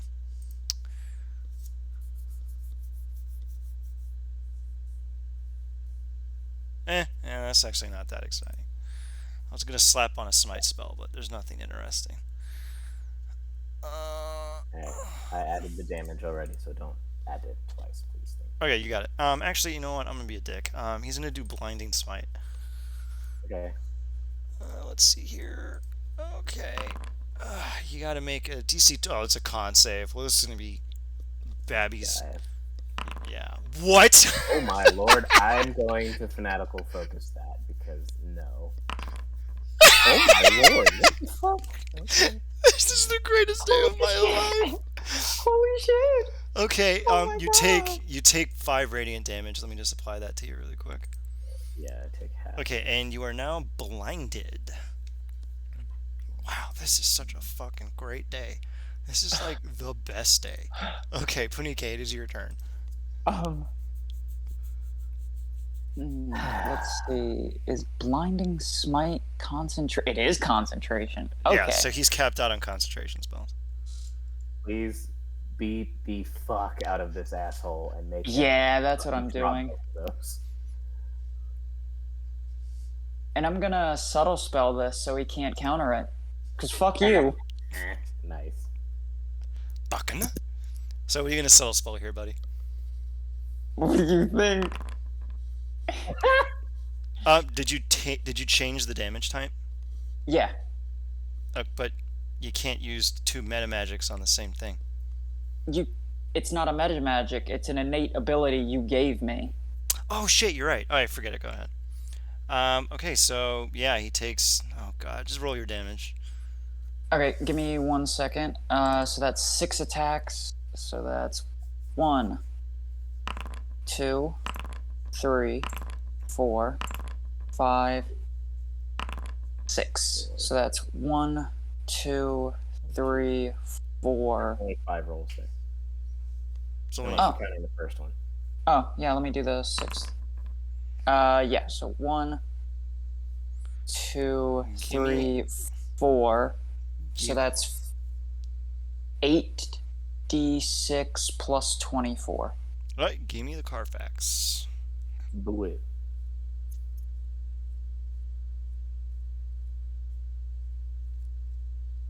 D6 plus 24. 54 damage. Alrighty then. 8, 7, 6. 26. Okay then. 27. His HP is hilarious right now. Is it 69? Yeah, it is. Okay, he passes. Jesus. Okay. But that's different spells. Pick one of the spells. He passes. Okay, and then bonus action, I'm gonna shoot him with a firebolt. No, his number's funny. Okay, go ahead. What? Okay, go ahead. Boom! So that's this roll plus. So 29 plus 30. So he takes another 59 points of damage. Wow. Do more con saves. Yeah, he is. He's on his last legs. You are. Yeah, that's like fucking impossible, right? Yes! And it breaks. Yeah, they're all And broken. it breaks! Okay, you're all fine. Asger's free. Okay. Okay, and I gained 11 hit points, so I'm at 53. Okay, cool. Hey, Asger, can you make another wisdom saving throw? You asshat. Wait. What level spell is this? 3. This is slow, right? Yeah, no, fuck you. Oh, you're gonna automatically counter it? Yep, I'm just gonna spin the 3 rages. Okay, you dispel it. He's too mad to be slowed down. Alright, Milo, it is your turn. You literally sneeze on this guy, he will fucking die. Milo, just kill him. Whip time. Do it. Whip Just it. don't miss. Watch him Whip it miss. good. Watch him somehow miss. I'll try not to miss. I'm gonna do my best. But sometimes best isn't good enough. Let's see if I can hit him. Ready, go. Nope. You missed him! God damn it. God damn it. Oh, You know what? All right. Okay. Fuck off. Bonus action. Spiritual weapon. There you go. Max level, the highest you can cast it. just go whole All right. hot. Go whole hot. Spiritual weapon Just fuck this dude. at today. at 7th level. Fuck That's it. so ridiculous. So stupid. This Do is it. like maybe the stupidest. You missed. Oh my Oh my god. That's so cool. What was it, like 68? Man, Yeah. a high level spiritual weapon's pretty good. Yeah, it's pretty Yeah. good, yeah. Anywho, yeah, well that turn I suck ass. Goodbye. This has been a great. Okay, Asger, you are now you have to Asger's so mad right now. He kept trying to slow his ass. He blinded him. He's like, this stupid dragon has to die. Okay, He's come on, going buddy. Full bore, reckless, because I'm not taking the risk. Watch, you're somehow gonna miss him. Okay, Yeah, you got him. no. He's dead. The dragon. Tell me how you kill a dragon. He looks like he's kind of like cracking and energy's coming out of him, so he like wedges the scythe underneath one of the cracks and like rips off his chest panel and then re-stabs the scythe into its heart. Okay, perfect. As soon as you do that, the demi-plane that you are in collapses, and you are now in the interior of a volcano. All around you are giant plumes of magma. They are starting to course in around you. I go up. Ponike kind of splashes enough lava on her to get back up to full health. All right then. I drag Milo with me and I fly up and away. Okay then. You fly up and out of the volcano, and you alight back in elsewhere. Ponike will follow. All right. Now. And then immediately just kind of fall onto the ground, laying on her back, like gasping.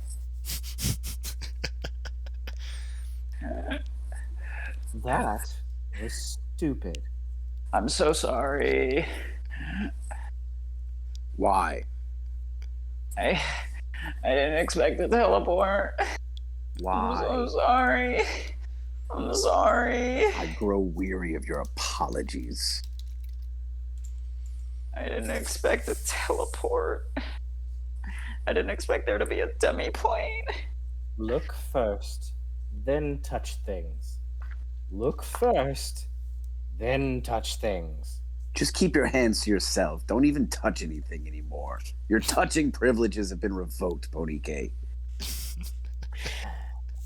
I'm so sorry. You are It's 3,000 fine. years It's fine. old. How are you still getting into this kind of bullshit? It's fine. Let's. It's unwilling.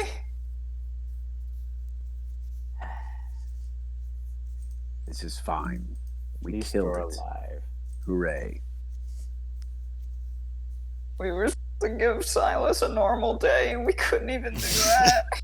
I'm such a fuck up. I'm such a fucking idiot. And she just kind of is gonna stay laying on the ground, kind of like sobbing and like clutching her wounds. When you're finished, you can meet us in the city.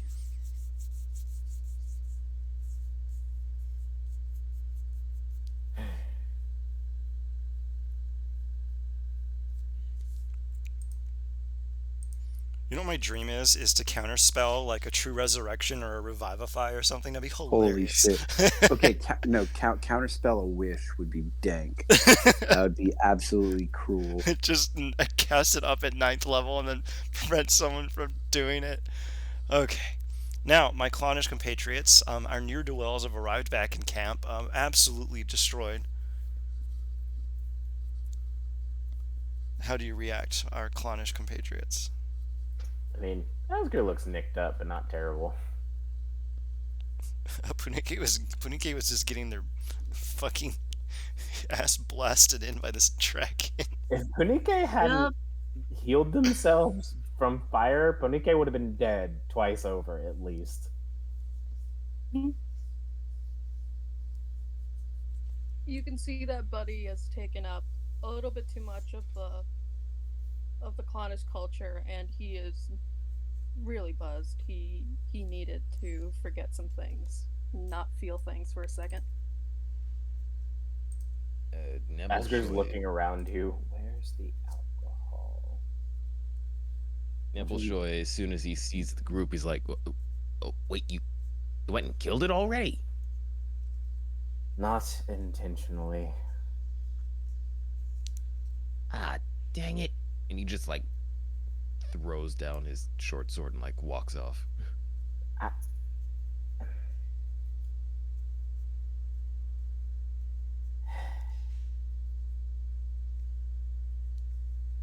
don't need to be thinking about all of this right now. And Asger just sits down, reaches into his jacket, pulls out the memory alcohol, and just takes a huge swig and goes on a trip. You and your brother, stacking hay bales into the light summer sun. Mother and father are bringing out treats. It's a pleasant memory. Everyone else is doing whatever they're doing. Asger's done. Now, Buddy, we were discussing a thing you wish to do. Would you like to do that thing now? Yeah.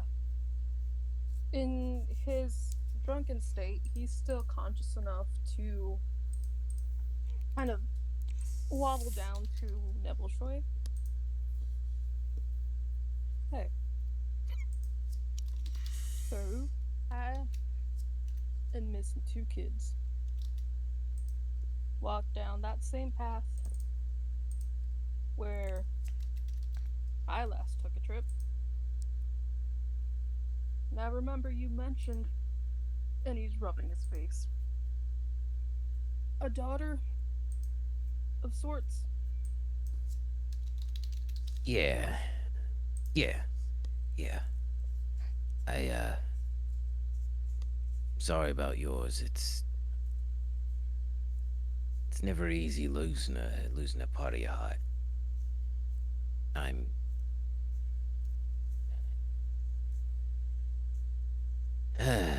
I maybe there's something. Damn it. I'm sorry. Don't wish so- worry about me too much about this, but what was your name, Nebelshoy?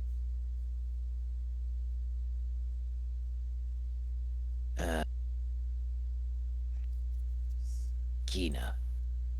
Kina. Ain't that pretty?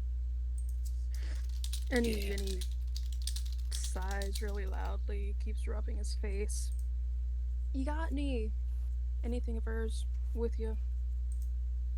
Yeah. And he pulls out the feather. This is funny. This is all there was, all I could find of her when the morning took her.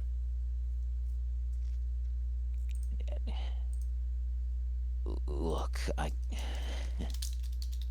as much as dark as happy as we all are, Clons are, after something like this, I mean, you can either fault people like Silas for not having the strength as the rest of you is to go through something like this and keep on smiling, or realize that at this point all of us are a little twisted. You can't not be after something like this.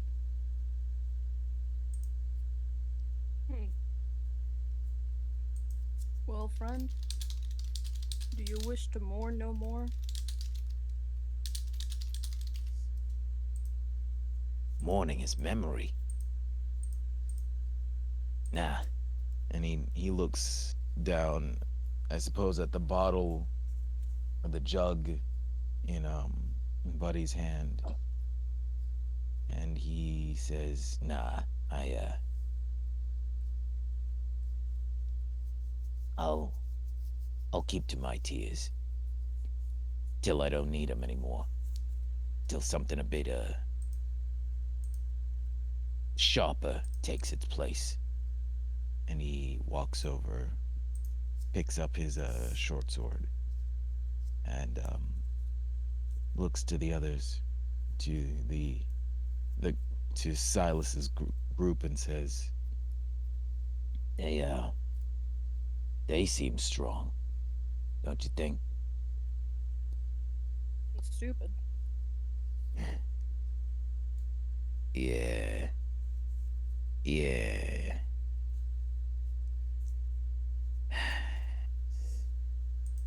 They better see it through.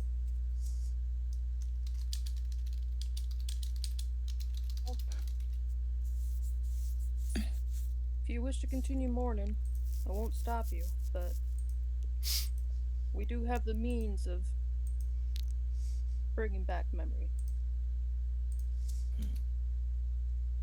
And I'll let you know when I'm so inclined.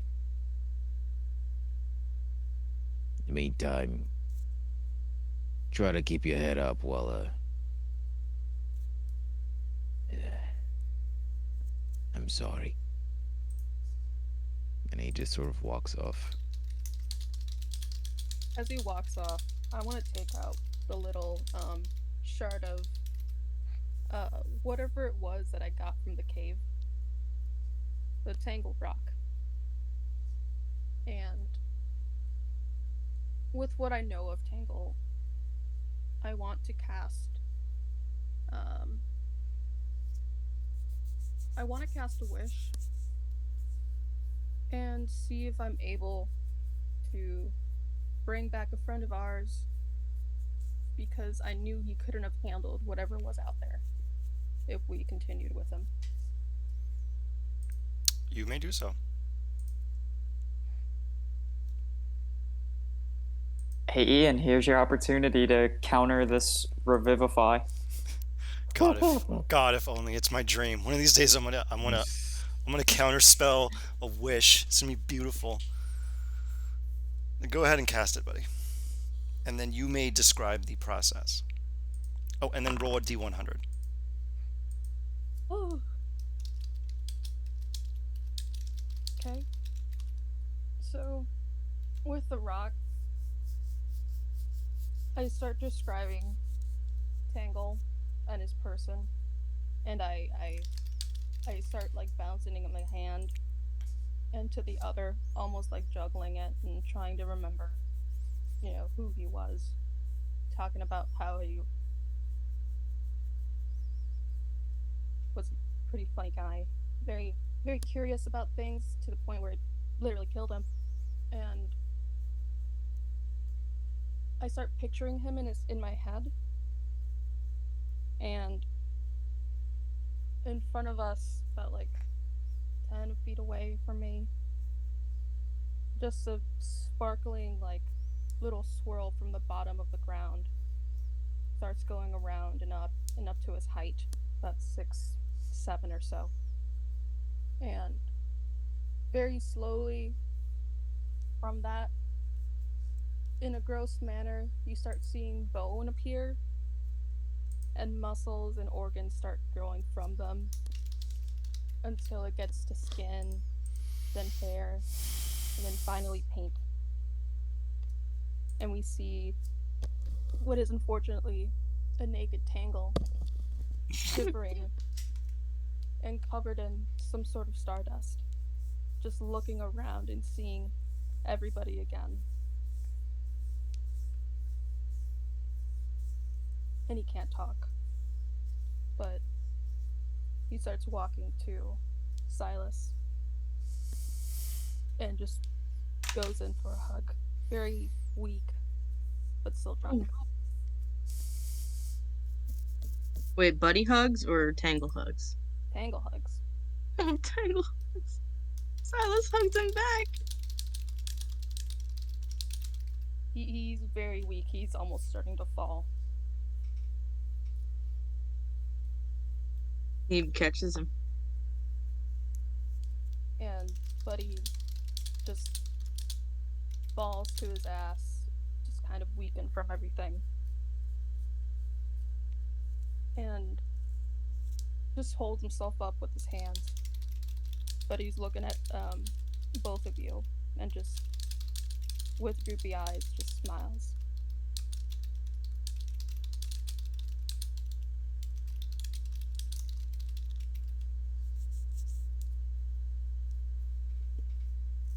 And from that, you see his children just pick him up and start walking him away to get him to sit down somewhere else. But Tangle latches on and shivers, but he still can't say anything. Silas just sits with him.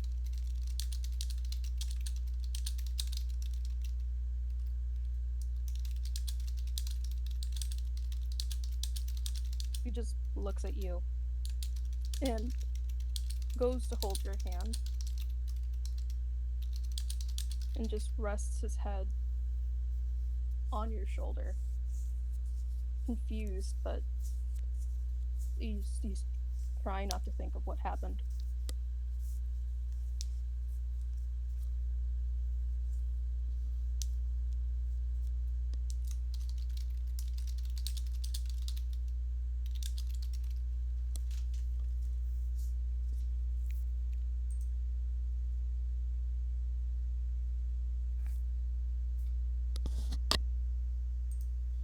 Anything else?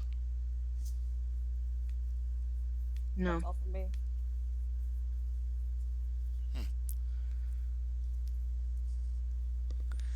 What would our Clonnish compatriots like to do with their newly discovered friend?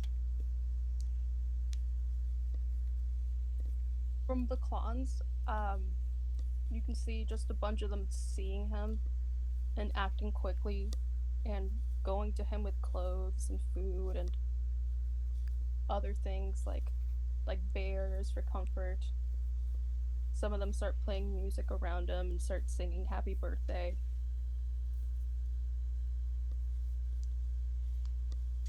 And they're just trying to bring as much warmth to him as they can.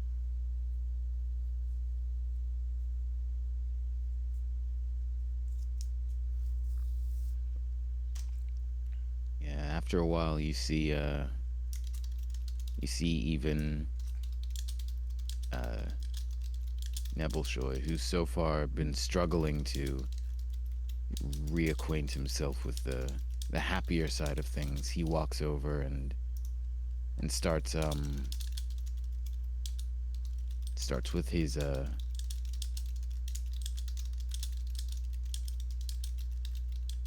with the arcane focus that he has, starts playing a little merry sort of song that yeah, he plays to sort of remind everyone that they're a happy folk, and just sort of hopes to start a sort of happy little jig in the middle of the campsite.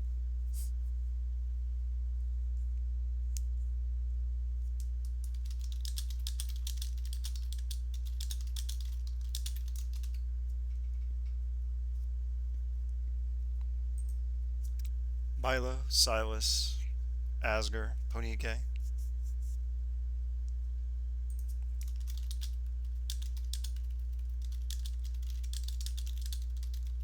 Um, yeah, Ponike, after several minutes, close to 15, of just like sitting out in the jungle, collecting herself, she will slowly walk up and sit next to Asger.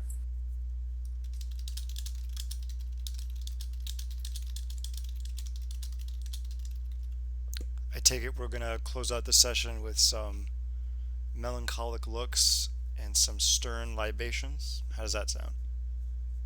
Yeah, Sounds good. she'll probably ask to take a swig of the memory juice.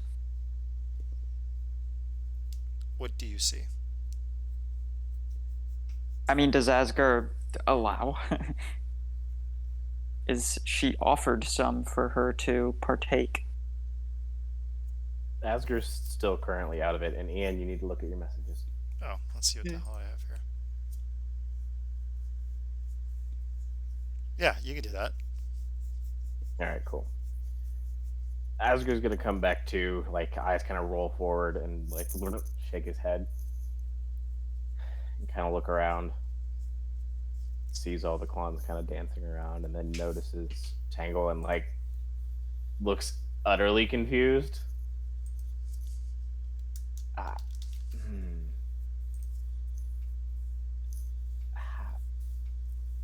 I'm not even gonna question it anymore.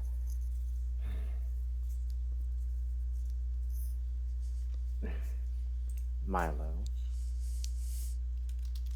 can you do something for me? Yes. Right. Can you send me back to Paladral? Just me. And he looks towards Silas, Nebelshoy, and I know Buddy walked away, so just towards those two. There are some people who got left behind, and I would like to bring them with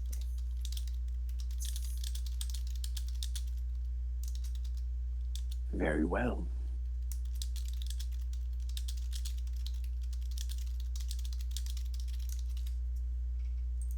Be careful and don't be too long. Oh, I'll make the ship go as fast as it can. Plus, at least we'll have the ship now. Yes. Oh, Well, do remember that Buddy was going to set up a teleportation circle between here and Powerdraw. ooh, nice. Oh, well, that would work too. But Buddy's exhausted right now and would take damage And drunk. cast the spell. Never let a wizard cast Don't drunk. teleport while drunk. Okay, congratulations, Buddy. You still have access to Wish. Yeah. Oh, you came in a little light there. Could you speak up? No, I just said hell yeah. Okay, perfect. All right then. Let me just read a few messages here because people are bombarding me. Let's see what we got here. Okay, sounds good. Silas, what would you like to do? Well, let me message you something real quick.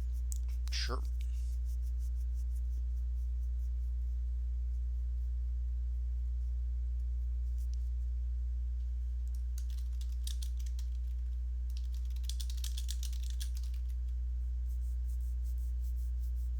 I'll just wait. Mila, how are you going to wind down? It's actually about evening time, things of that nature. What do you want to do before bed?